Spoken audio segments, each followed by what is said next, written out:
Raj debate ವಿಶೇಷ ಕಾರ್ಯಕ್ರಮಕ್ಕೆ ಸ್ವಾಗತ. ನಾನು ರೋಶ್ನಿ. ಅತಿ ಹೆಚ್ಚಾಗಿ ಆದಾಯ ತಂದುಕೊಡುವಂತಹ ಒಂದು ಇಲಾಖೆ ಅಂತಂದ್ರೆ ಅದು ಬಹುಶಃ ಅಬಕಾರಿ ಇಲಾಖೆ ಅಂತ ಹೇಳ್ಬೋದು. ಆದ್ರೆ ಇದೇ ಇಲಾಖೆಯಲ್ಲಿ ಸುಮಾರು 6,000 ಕೋಟಿ ಭ್ರಷ್ಟಾಚಾರ ಆಗಿದೆ ಅನ್ನುವಂತ ಆರೋಪ ಕೇಳಿ ಬರ್ತಾ ಇದೆ. ಇದಕ್ಕೆ ಸಂಬಂಧಪಟ್ಟಂತೆ ಒಂದಷ್ಟು ಆಡಿಯೋಗಳು ಒಂದಷ್ಟು ವಿಡಿಯೋಗಳು ಕೂಡ ವೈರಲ್ ಆಗಿದೆ. ಇದೇ ವಿಚಾರಕ್ಕೆ ಸಂಬಂಧಪಟ್ಟಂತೆ ಸಚಿವರಾಗಿರುವಂತಹ ಅಬಕಾರಿ ಇಲಾಖೆಯ ಸಚಿವರಾಗಿರುವಂತಹ ಆರ್.ಬಿ. ತಿಮ್ಮಾಪುರ ಅವರು ರಾಜೀನಾಮೆ ಕೊಡಬೇಕು ಅಂತ ಹೇಳಿ ವಿಪಕ್ಷಗಳು ಪಟ್ಟು ಹಿಡಿದಿದೆ. ನಿನ್ನೆ ರಾತ್ರಿಯಿಂದ ಅಹೋರಾತ್ರಿ ಧರಣಿ ಕೂಡ ಮಾಡ್ತಿದ್ದಾರೆ. ಅದು ಕೂಡ ಆ ಒಂದು ವಿಧಾನಸೌಧ ಹತ್ರನೇ ಅಲ್ಲೇ ಕೂತ್ಕೊಂಡು ಅಲ್ಲೇ ನಿದ್ದೆ ಅಲ್ಲೇ ಊಟ ಎಲ್ಲ ಅಲ್ಲೇ ಮಾಡ್ತಿದ್ದಾರೆ. ಹಾಗಾಗಿ ಯಾವಾಗ ಅವರು ರಾಜೀನಾಮೆ ಕೊಡ್ತಾರೋ ಅವಾಗಷ್ಟೇ ಈ ಒಂದು ವಿಚಾರವನ್ನು ಬಿಡ್ತೀವಿ, ಅಲ್ಲಿವರೆಗೂ ನಾವು ಬಿಡೋದಿಲ್ಲ ಅಂತ ಹೇಳಿ ಹಠ ಹಿಡಿದು ಕೂತಿದ್ದಾರೆ. ಮತ್ತೊಂದು ಕಡೆ ಆರ್.ಬಿ. ತಿಮ್ಮಾಪುರ ಅವರು ಹೇಳಿರುವಂತದ್ದು ರಾಜೀನಾಮೆ ಕೊಡೋ ಪ್ರಶ್ನೆನೇ ಇಲ್ಲ, ನಾನು ರಾಜೀನಾಮೆ ಕೊಡೋದೇ ಇಲ್ಲ, ಅಂತದೇನು ಆಗೇ ಇಲ್ಲ, ನಾ ಅಂತದೇನು ತಪ್ಪೇ ಮಾಡಿಲ್ಲ ಅಂತ ಅವ್ರು ಹೇಳ್ತಿದ್ದಾರೆ.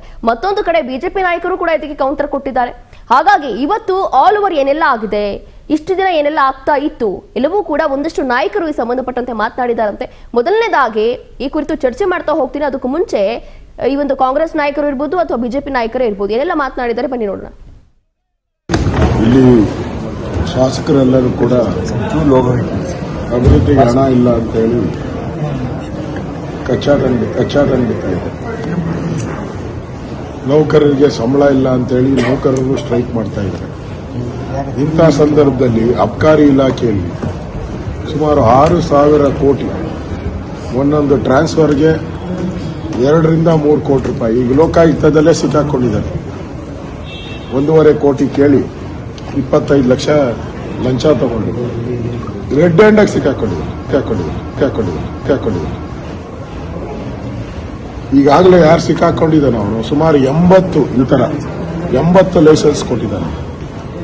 80 ಲೈಸೆನ್ಸ್ ಅಂದ್ರೆ ಒಂದೊಂದು ಇದಕ್ಕೆ 2 ರಿಂದ 3 ಕೋಟಿ ಅಂದ್ರೆ ಎಷ್ಟು ಕೋಟಿಗಳಾಗುತ್ತೆ?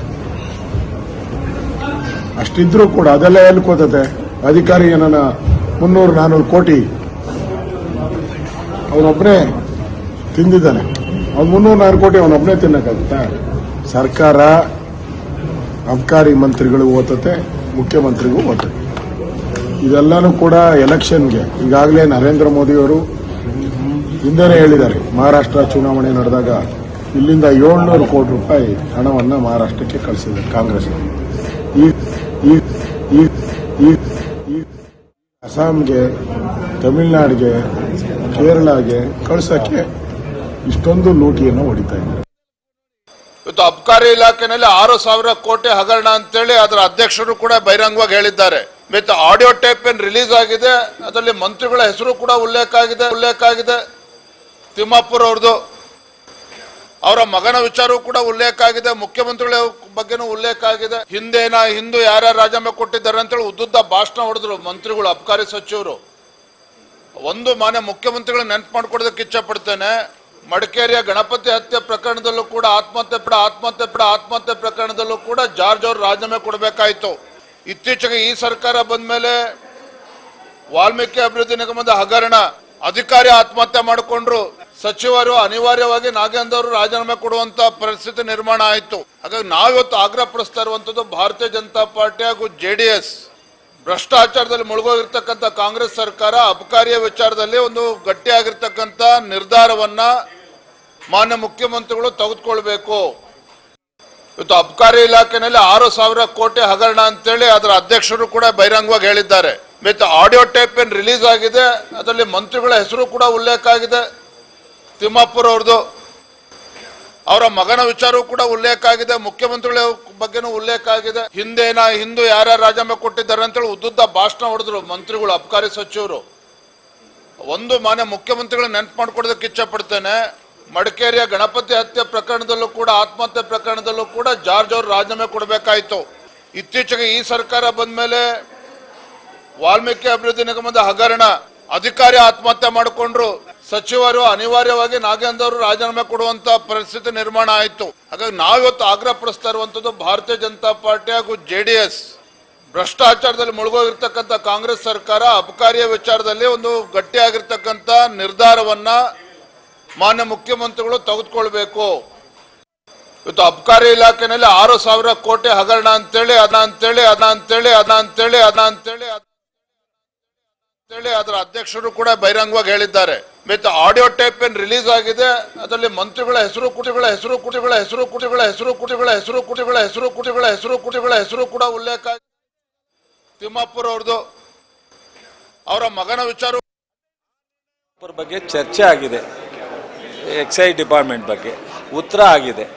ಬಹುಶಃ ಈ ಒಂದು ಅವರು ಬಿಸ್ನೆಸ್ ಅಡ್ವೈಸರಿ ಕಮಿಟಿನಲ್ಲಿ ಕೂತ್ಕೊಂಡು ಎಲ್ಲ ಸುಲಲಿತವಾಗಿ ಚರ್ಚೆ ಆಗಿ ಮನ್ರೇಗಾ ಬಗ್ಗೆ ರೆಜುಲೇಷನ್ ಮಾಡಲಿಕ್ಕೆ ನಾವು 2 ದಿವಸ ತಯಾರಿದ್ದೀವಿ ಅಂತ ವಿರೋಧ ಪಕ್ಷ ನಾಯಕರು ಮತ್ತು ಅವರ ಸಹ ಸ್ನೇಹಿತರುಗಳು ಒಪ್ಪಿ ಈಗ ನಿನ್ನೆ ರಾತ್ರಿಯಿಂದ ಈ ಒಂದು ಇದಕ್ಕೆ ಇಳಿದಿದ್ದಾರೆ. ಅಂದರೆ ಅವರಿಗೆ ಈ ದೇಶದಲ್ಲಿ ಮನ್ರೇಗಾ ಅವರ BJPಯ ಸರ್ಕಾರ, ಕೇಂದ್ರ ಸರ್ಕಾರ ತಗೊಂಡಿರೋ ತೀರ್ಮಾನವನ್ನು ರೆಜುಲೇಷನ್ನಲ್ಲಿ ಇವರು ಕೈ ಜೋಡಿಸೋದಕ್ಕೆ ತಯಾರಿಲ್ಲ. ಅಷ್ಟೇ ಬಿಟ್ಟರೆ ಅವರ ಉದ್ದೇಶ ಏನಿಲ್ಲ.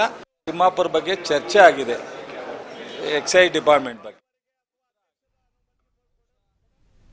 ಎಸ್, ಇವತ್ತು ಇದೇ ವಿಚಾರಕ್ಕೆ ಸಂಬಂಧಪಟ್ಟಂತೆ ರಾಜ್ ಡಿಬೇಟ್ನಲ್ಲಿ ಬಹಳಷ್ಟು ಚರ್ಚೆ ಮಾಡ್ತಾ ಹೋಗೋಣ. ಎಲ್ಲಿಂದ ಭ್ರಷ್ಟಾಚಾರ ಆಗ್ತಾ ಇದೆ, ಏನಕ್ಕೆ ಆಗ್ತಾ ಇದೆ, ಇದಕ್ಕೆ ಕಾರಣ ಏನು, ಯಾರ ಲೋಪದೋಷ ಆಗಿದೆ, ಬಹಳಷ್ಟು ಪ್ರಶ್ನೆಗಳು ಇಲ್ಲಿ ಹುಟ್ಟುತ್ತೆ. ಅದರಲ್ಲೂ ಕೂಡ ಈಗಾಗಲೇ ನಾನು ಹೇಳ್ತಾ ಇದ್ದೆ, ತುಂಬ ಜಾಸ್ತಿ ಆದಾಯ ಬರುವಂಥ ಒಂದು ಇಲಾಖೆ ಅಂತಂದರೆ ಅದು ಅಬಕಾರಿ ಇಲಾಖೆನೇ ಹೌದು. ಅದು ಕೂಡ 6,000 ಕೋಟಿ ಅಂದರೆ ಸುಖ ಸುಮ್ಮನೆ ಅಲ್ಲ, ನಾವು ಬಾಯಲ್ಲೇನೋ ಹೇಳ್ತೀವಿ. ಆದರೆ ಭಾಳಷ್ಟು ವಿಚಾರಗಳನ್ನು ಇವತ್ತು ಚರ್ಚೆ ಮಾಡಲೇಬೇಕಾಗುತ್ತೆ.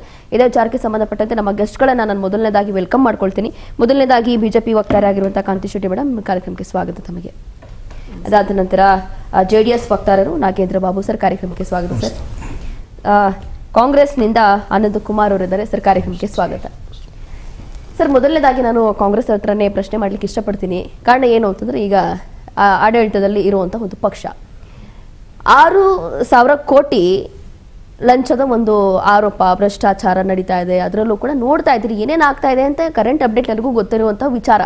ಅದರಲ್ಲೂ ಕೂಡ ನಿನ್ನೆ ಅಂತೂ ತುಂಬ ಜಾಸ್ತಿನೇ ಆಗೋಗಿತ್ತು. BJP ನಾಯಕರು, ಅದಾದ ನಂತರ JDS ಇಬ್ಬರೂ ಕೂಡ ವಿಧಾನಸೌಧದಲ್ಲಿ ಅಹೋರಾತ್ರಿ ಧರಣಿ ಮಾಡಿದ್ದಾರೆ. ಅಲ್ಲೇ ಕೂತ್ಕೊಂಡು ರಾಜೀನಾಮೆ ಕೊಡೋವರೆಗೂ, ಸಚಿವರು ರಾಜೀನಾಮೆ ಕೊಡೋವರೆಗೂ ನಾವು ಎದ್ದೋಳಲ್ಲ, ನಾವೇನು ಮಾಡೋದಿಲ್ಲ ಅಂತ ಹಠ ಹಿಡಿದಿದ್ದಾರೆ. ಸೊ ಮೊದಲನೇದಾಗಿ ನಿಮ್ಮ ಅಭಿಪ್ರಾಯ ಏನಿರ್ಬೋದು ಇದ್ರ ಬಗ್ಗೆ? ನೋಡಿ, ಮೊದಲನೇದಾಗಿ ಕಾಂಗ್ರೆಸ್ ಪಕ್ಷ ಆಗ್ಬೋದು, ಕಾಂಗ್ರೆಸ್ ಪಕ್ಷ ನಾಯಕರುಗಳಾಗ್ಬೋದು, ಯಾವುದೇ ಕಾರಣಕ್ಕೂ ಭ್ರಷ್ಟಾಚಾರವನ್ನು ಸಹಿಸೋದಿಲ್ಲ. ನಾವು ಅದಕ್ಕೆ ವಕಾಲತ್ತು ಕೂಡ ಹೋಗೋದಿಲ್ಲ. ಆದರೆ ಸತ್ಯಾಸತ್ಯತೆ ಏನು ಅಂತ ತಿಳಿದೆ ಅವರಿಗೆ ಬೇರೆ ಯಾವುದೋ ದಾರಿ ಇಲ್ಲದೆ, ವಿರೋಧ ಮಾಡೋಕ್ಕೆ ಯಾವುದೋ ದಾರಿ ಇಲ್ಲದೆ ಜನಪರ ಕಲ್ಯಾಣ ಕಾರ್ಯಕ್ರಮಗಳನ್ನ ಕಾಂಗ್ರೆಸ್ ಪಕ್ಷ ಕೊಡ್ತಾ ಇರೋದನ್ನ ಸಹಿಸ್ಕೊಳ್ಳೋಕ್ಕಾಗಿದೆ.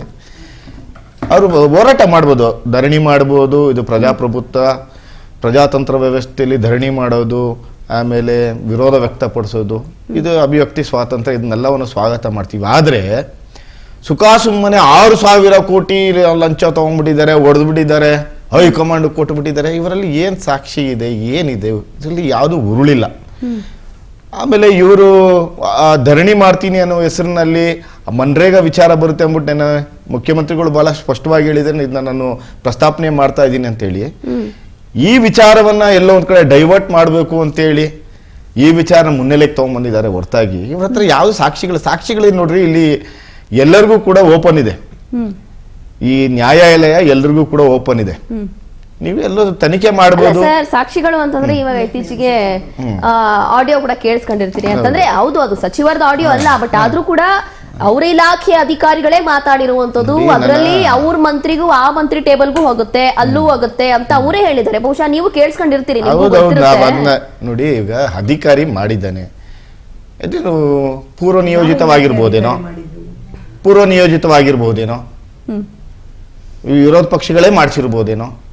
ನೋಡಿ, ಇದ್ಯಾವುದನ್ನು ಕೂಡ ಇವಾಗ ಸಚಿವರ ಬಾಯಿಂದ ಮಾಡಿಸಿದ್ದಾರೆ ಅಂತ ಹೇಳಿ ನಿಮ್ಮ ಹತ್ರ ಏನ್ ಪ್ರೂಫ್ ಇದೆ ಸರ್? ಅದನ್ನೇ ಹೇಳ್ತಾರ ನಾನು. ನೀವು ಊಹಾಪೋಹ ಅನ್ನೋದು ಇದೆಯಲ್ಲ, ಸತ್ಯಕ್ಕೆ ದೂರವಾದ ಮಾತನ್ನು ಸತ್ಯ ರೀತಿ ಮಾತಾಡೋದ್ರಲ್ಲಿ BJP ಅವರು ಬಹಳ ನಿಸ್ಸಿಮರು. ಅದ್ರಲ್ಲಿ ಯಾವುದೇ ಸಂದೇಹ ಬೇಡ. ಬರೀ ಯಾವುದೋ ಒಂದು ಇಲಿ ಹೋಯ್ತಂದ್ರೆ ಹುಲಿ ಹೋಯ್ತು, ಬೊಬ್ಬೆ ಹೊಡೆಯೋದು, ಆಮೇಲೆ ಕಾಲ್ಪನಿಕ ಜಗತ್ತಿನಲ್ಲಿ ತೇಲಾಡುವಂತ ವ್ಯಕ್ತಿಗಳು ಯಾರು ಇದ್ರೆ, ತೇಲಿಸುವಂತ ವ್ಯಕ್ತಿಗಳು ಯಾರು ಇದ್ರೆ ಅದು BJP ಅವರು. ನಾವು ಅವ್ರ ಬಗ್ಗೆ ಬಹಳ ವಿಷಾದ ಇದೆ ನಮ್ಗೆ. ಪಾಪ ಅವ್ರು ಯಾವಾಗ್ಲೂ ಕೂಡ ಸತ್ಯಕ್ಕಿಂತ ದೂರವಾದದ್ದನ್ನೇ ಜಾಸ್ತಿ ಮಾತಾಡೋದು. 200 ಕೋಟಿ ರೂಪಾಯಿ ಬಜೆಟ್ ಆಗಿದೆ ರೀ, ಸಾಲು ಸುಳ್ಯ ಸಿಗಾಕೊಂಡಿದೀವಿ ಅಂದ್ರೆ ಏನು ಆಗೇ ಇಲ್ಲ, ನನ್ಗೆ ನೋವೇ ಇಲ್ಲ ಅನ್ನೋ ರೀತಿಯ ಸುತ್ತಾಡ್ತಾರೆ. ಇವತ್ತು 50% ಇಂದ 18% ಇಳಿಸ್ಬಿಟ್ಟಿದ್ದಾರೆ ಸುಂಕ ಇವರು ಅಮೆರಿಕದವರು, ಈ ರೀತಿ ಭ್ರಮೆ ಇರುದಲ್ಲ. ಸೊ ಈ ಭ್ರಮೆಯಲ್ಲಿ ಇರುವಂತಹವ್ರನ್ನೆಲ್ಲ ನಾವು ಅವ್ರನ್ನೆಲ್ಲ ತಗೊಂಬಂದು ಸತ್ಯತೆ ಹೇಳ್ಬೇಕಂತ ಏನಿಲ್ಲ. ಈ ವಿಚಾರಕ್ಕೆ ಬರೋದಾದ್ರೆ ಸತ್ಯಾಸತ್ಯತೆ ಬಗ್ಗೆ ತನಿಖೆ ಆಗ್ಬೇಕು. ಆದ್ರೆ ನಮ್ದು ಯಾವ್ದೇ ಕೂಡ ಇದಿಲ್ಲ, ಕಡ್ಡಾಯ ಇಲ್ಲ, ಇದೇನು ಆಕ್ಷೇಪಣೆ ಇಲ್ಲ. ಆದ್ರೆ ಸುಖ ಸುಮ್ನೆ 6,000 ಕೋಟಿ ಸಚಿವರು ಇನ್ವಾಲ್ವ್ ಆಗಿದ್ದಾರೆ, ಹೌದು ಸ್ವಾಮಿ ಆಗಿರೋ ಖಂಡಿತವಾಗ್ಲೂ ಶಿಕ್ಷೆ ಆಗಿದ್ದಾರೆ, ಯಾವುದೇ ಸಂದೇಹ ಇಲ್ಲ. ನಮ್ಮ ಪರವಾಗಿ ಕಾಂಗ್ರೆಸ್ನವರಾಗ್ಬೋದು, ಕಾಂಗ್ರೆಸ್ ಪಕ್ಷದ ನಾಯಕರಾಗ್ಬೋದು, ಯಾವುದೇ ಕಾರಣಕ್ಕೂ ಕೂಡ ಭ್ರಷ್ಟಾಚಾರವನ್ನು ಸಹಿಸೋಲ್ಲ. ಭ್ರಷ್ಟಾಚಾರದಿಂದ ಬಹಳ ತುಂಬಿ ತುಳುಕಿದವ್ರು ಯಾರಾದ್ರೂ ಇದ್ರೆ ಅದು ಬಿಜೆಪಿಯವರು. ನಮ್ಮ ಸ್ನೇಹಿತರು ಕೂಡ ಎಲ್ಲ ಪಕ್ಕದಲ್ಲಿದ್ದಾರೆ. ನನ್ನ ರಿಯಾಕ್ಷನ್ ಏನಂದ್ರೆ ಇದರಲ್ಲಿ ಯಾವುದೋ ಟ್ರಾಪಿಂಗ್ ಇರ್ಬೋದು ಅಂತ ಅನಿಸ್ತಾ ಇದೆ. ಮನ್ರೇಗಾ ವಿಚಾರವನ್ನ ಡಿವಿಯೇಟ್ ಮಾಡಬೇಕು ಅಂತ ಉದ್ದೇಶಪೂರ್ವಕವಾಗಿ ಇದು ಸದನದ ಬಾವಿ ಒಳಗೆ ಇಳಿದು ಮಾಡುವಂತ ಇಷ್ಟು ದೊಡ್ಡ ಹೈ ಡ್ರಾಮಾ ಮಾಡುವಂತ ಅವಶ್ಯಕತೆ ಇರಲಿಲ್ಲ. ಸೊ ನಿಮ್ ಪ್ರಕಾರ ಈ ಮನ್ರೇಗಾ ಯೋಜನೆ ಏನಿದೆ ಇದನ್ನ ಸ್ವಲ್ಪ ನಾವು ರಾಜ್ಯ ಸರ್ಕಾರದವರು ತಿರಸ್ಕರಿಸಿದ್ದೀವಿ, ಇದ್ರ ಬಗ್ಗೆ ಚರ್ಚೆ ಆಗ್ಬೇಕು ಅಂತ ಹೇಳಿ ನಿನ್ನೆ ಮುಖ್ಯಮಂತ್ರಿಗಳು ಬಹಳ ಸ್ಪಷ್ಟವಾಗಿ ಹೇಳಿದ್ದಾರೆ. ಇದರಲ್ಲಿ ಇರುವಂತಹ ಸತ್ಯಾಸತ್ಯತೆಗಳು ಯಾವುದೂ ಕೂಡ ಸತ್ಯತೆ. ಮನ್ರೇಗಾ ವಿಚಾರ ಬಂದಾಗ ಬಹಳಷ್ಟು ವಿಚಾರಗಳಿತ್ತು ಚರ್ಚೆ ಮಾಡುವಂತದ್ದು. ಅವ್ರಿಗೆ ಗೊತ್ತು ಕೇಂದ್ರ ಸರ್ಕಾರದಿಂದ ಅವ್ರಿಗೆ ಹುಕುಂ ಬಂದಿದೆ ಇದನ್ನ ಹೆಂಗಾರು ಮಾಡಿ ಡಿವೇಟ್ ಮಾಡ್ಬೇಕು ಅಂತ. ಆ ಒಂದು ಉದ್ದೇಶ ಇಟ್ಕೊಂಡು ಉದ್ದೇಶ ಅಂತೂ ಏನು ಇಲ್ಲ ಇಲ್ಲಿ, ದುರುದ್ದೇಶ ಇಟ್ಕೊಂಡೆ ಇವರೆಲ್ಲ ಮಾಡಿರೋದು ಅಂತ ನನ್ನ ವಾದ. ಓಕೆ, ಮತ್ತೆ ಮಾತಾಡ್ತೀನಿ ನಿಮ್ಮ ಹತ್ರ. ಮೇಡಮ್, ನೀವಾಗ ಕೇಳಿಸ್ಕೊಂಡ್ರಿ ಏನ್ ಹೇಳಿದ್ರು ಅಂತ. ಅಂದ್ರೆ ಕಾಂಗ್ರೆಸ್ ಪಕ್ಷ ಅಂತಂದ್ರೆ ಕೇವಲ ಊಹಾಪೋಹಗಳಲ್ಲಿ ಹೇಳೋದು, ಆಮೇಲೆ ಇಲ್ಲಿ ಹೋದ್ರೆ ಹುಲಿ ಹೋಯ್ತು ಅಂತ ಹೇಳೋದು, ಒಂದಷ್ಟು ಅಂದ್ರೆ ಎಲ್ಲ ಕಟ್ಟುಕತೆ. ಆಮೇಲೆ ಮೇನ್ ವಿಚಾರ ಇಲ್ಲಿ ಏನು ಅಂತಂದ್ರೆ ಅಬಕಾರಿ ಇಲಾಖೆ ವಿಚಾರ ಬಂತು ಅಂತಂದ್ರೆ ಇಲ್ಲಿ ಮನ್ರೇಗಾ ವಿಚಾರ ಚರ್ಚೆ ಆಗ್ತಾ ಇತ್ತು. ಅದನ್ನ ಹೇಗಾದ್ರೂ ಮಾಡಿ ಮುಚ್ಚಾಕ್ಬೇಕು ಅಥವಾ ಅದನ್ನ ಹೇಗಾದ್ರೂ ಇಗ್ನೋರ್ ಮಾಡಬೇಕು ಅನ್ನೋ ಒಂದು ರೀಸನ್ಗೋಸ್ಕರ ಬಿಜೆಪಿ ಅವರು ಸಡನ್ ಆಗಿ ಈ ರೀತಿ ಎದ್ದಿದ್ದಾರೆ ಅನ್ನೋಂಥವ್ರು ಸರ್ ಹೇಳ್ತಾ ಇದ್ದಾರೆ. ನಿಮ್ಮ ಅಭಿಪ್ರಾಯ ಹೇಳಿ ಅದ್ರ ಬಗ್ಗೆ, ನಿಮ್ಮ ರಿಯಾಕ್ಷನ್. ಕಾಂಗ್ರೆಸ್ ಅವ್ರ ಪಾಪ ಭ್ರಷ್ಟಾಚಾರ ಅಂದ್ರೆ ಏನಂತ ಗೊತ್ತೇ ಇಲ್ಲ ಅಲ್ವಾ? ಅಂದ್ರೆ ಅವ್ರೀಗ ಅದೇ ತಾನೇ ಹೇಳಿದ್ದು.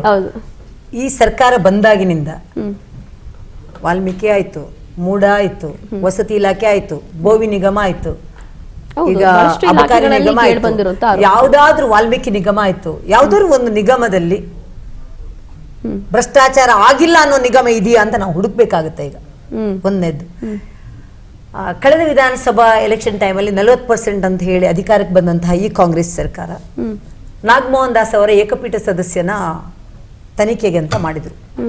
15 ತಿಂಗಳಾಯ್ತು. ಇವರು 40% ಏನಾದ್ರಲ್ಲಿ ಪ್ರೂವ್ ಮಾಡಿದ್ರ? ಏನ್ ಮಾಡಿಲ್ಲ. ಅಧಿಕಾರ ಇವರ ಹತ್ರ ಇದೆ, ಗೃಹ ಇಲಾಖೆ ಇವರ ಹತ್ರ ಇದೆ, ಏನು ಮಾಡಿಲ್ಲ. ಸುಮ್ನೆ ಮಾತಾಡೋದ್ರಲ್ಲಿ ಅರ್ಥ ಇಲ್ಲ. ಈಗ ಇವತ್ತಿನ ವಿಷಯಕ್ಕೆ ಬರೋಣ, ಅಬಕಾರಿ ವಿಷಯ. ನವೆಂಬರ್ 24 2024 ಅಲ್ಲಿ ಮರ್ಚೆಂಟ್ ಇವರು ಇದಾರಲ್ಲ, ನಮ್ಮ ಅಬಕಾರಿ ಮರ್ಚೆಂಟ್ ಅಸೋಸಿಯೇಷನ್ ಇದೆ, ಅವರು ಒಂದು CM ನ ಭೇಟಿ ಮಾಡಿ ಒಂದು ಲೆಟರ್ ಕೊಡ್ತಾರೆ. CL7 ಇದರಲ್ಲಿ ಲೈಸೆನ್ಸ್ ಇದರಲ್ಲಿ ಭ್ರಷ್ಟಾಚಾರ ಭಾರಿ ನಡೀತಾ ಇದೆ ಅಂತ ಅಫಿಷಿಯಲ್ ಲೆಟ್ರು ಅಬಕಾರಿ ಮರ್ಚೆಂಟ್ ಇದ್ರೆ ನವೆಂಬರ್ 24ಗೆ ಕೊಡ್ತಾರೆ. ಈಗ ಜನವರಿಗೆ 13ಕ್ಕೆ ಅದೇನು ಲೈಸೆನ್ಸ್ ಓಪನ್ ಮಾಡಿದ್ದಾರೆ, ಅದೆಲ್ಲ ಏನಿತ್ತು 13ನೇ ತಾರೀಕಿಂದ ಲೈಸೆನ್ಸ್ ಓಪನ್ ಮಾಡಿದ್ದಾರೆ.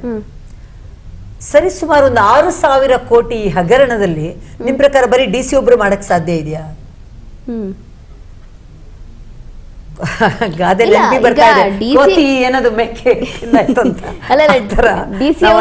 ಮಾಡ್ಲಿಕ್ಕೆ ಸಾಧ್ಯ ಇಲ್ಲ ಅಂತ ನೀವು ಹೇಳಿದ್ರಿ.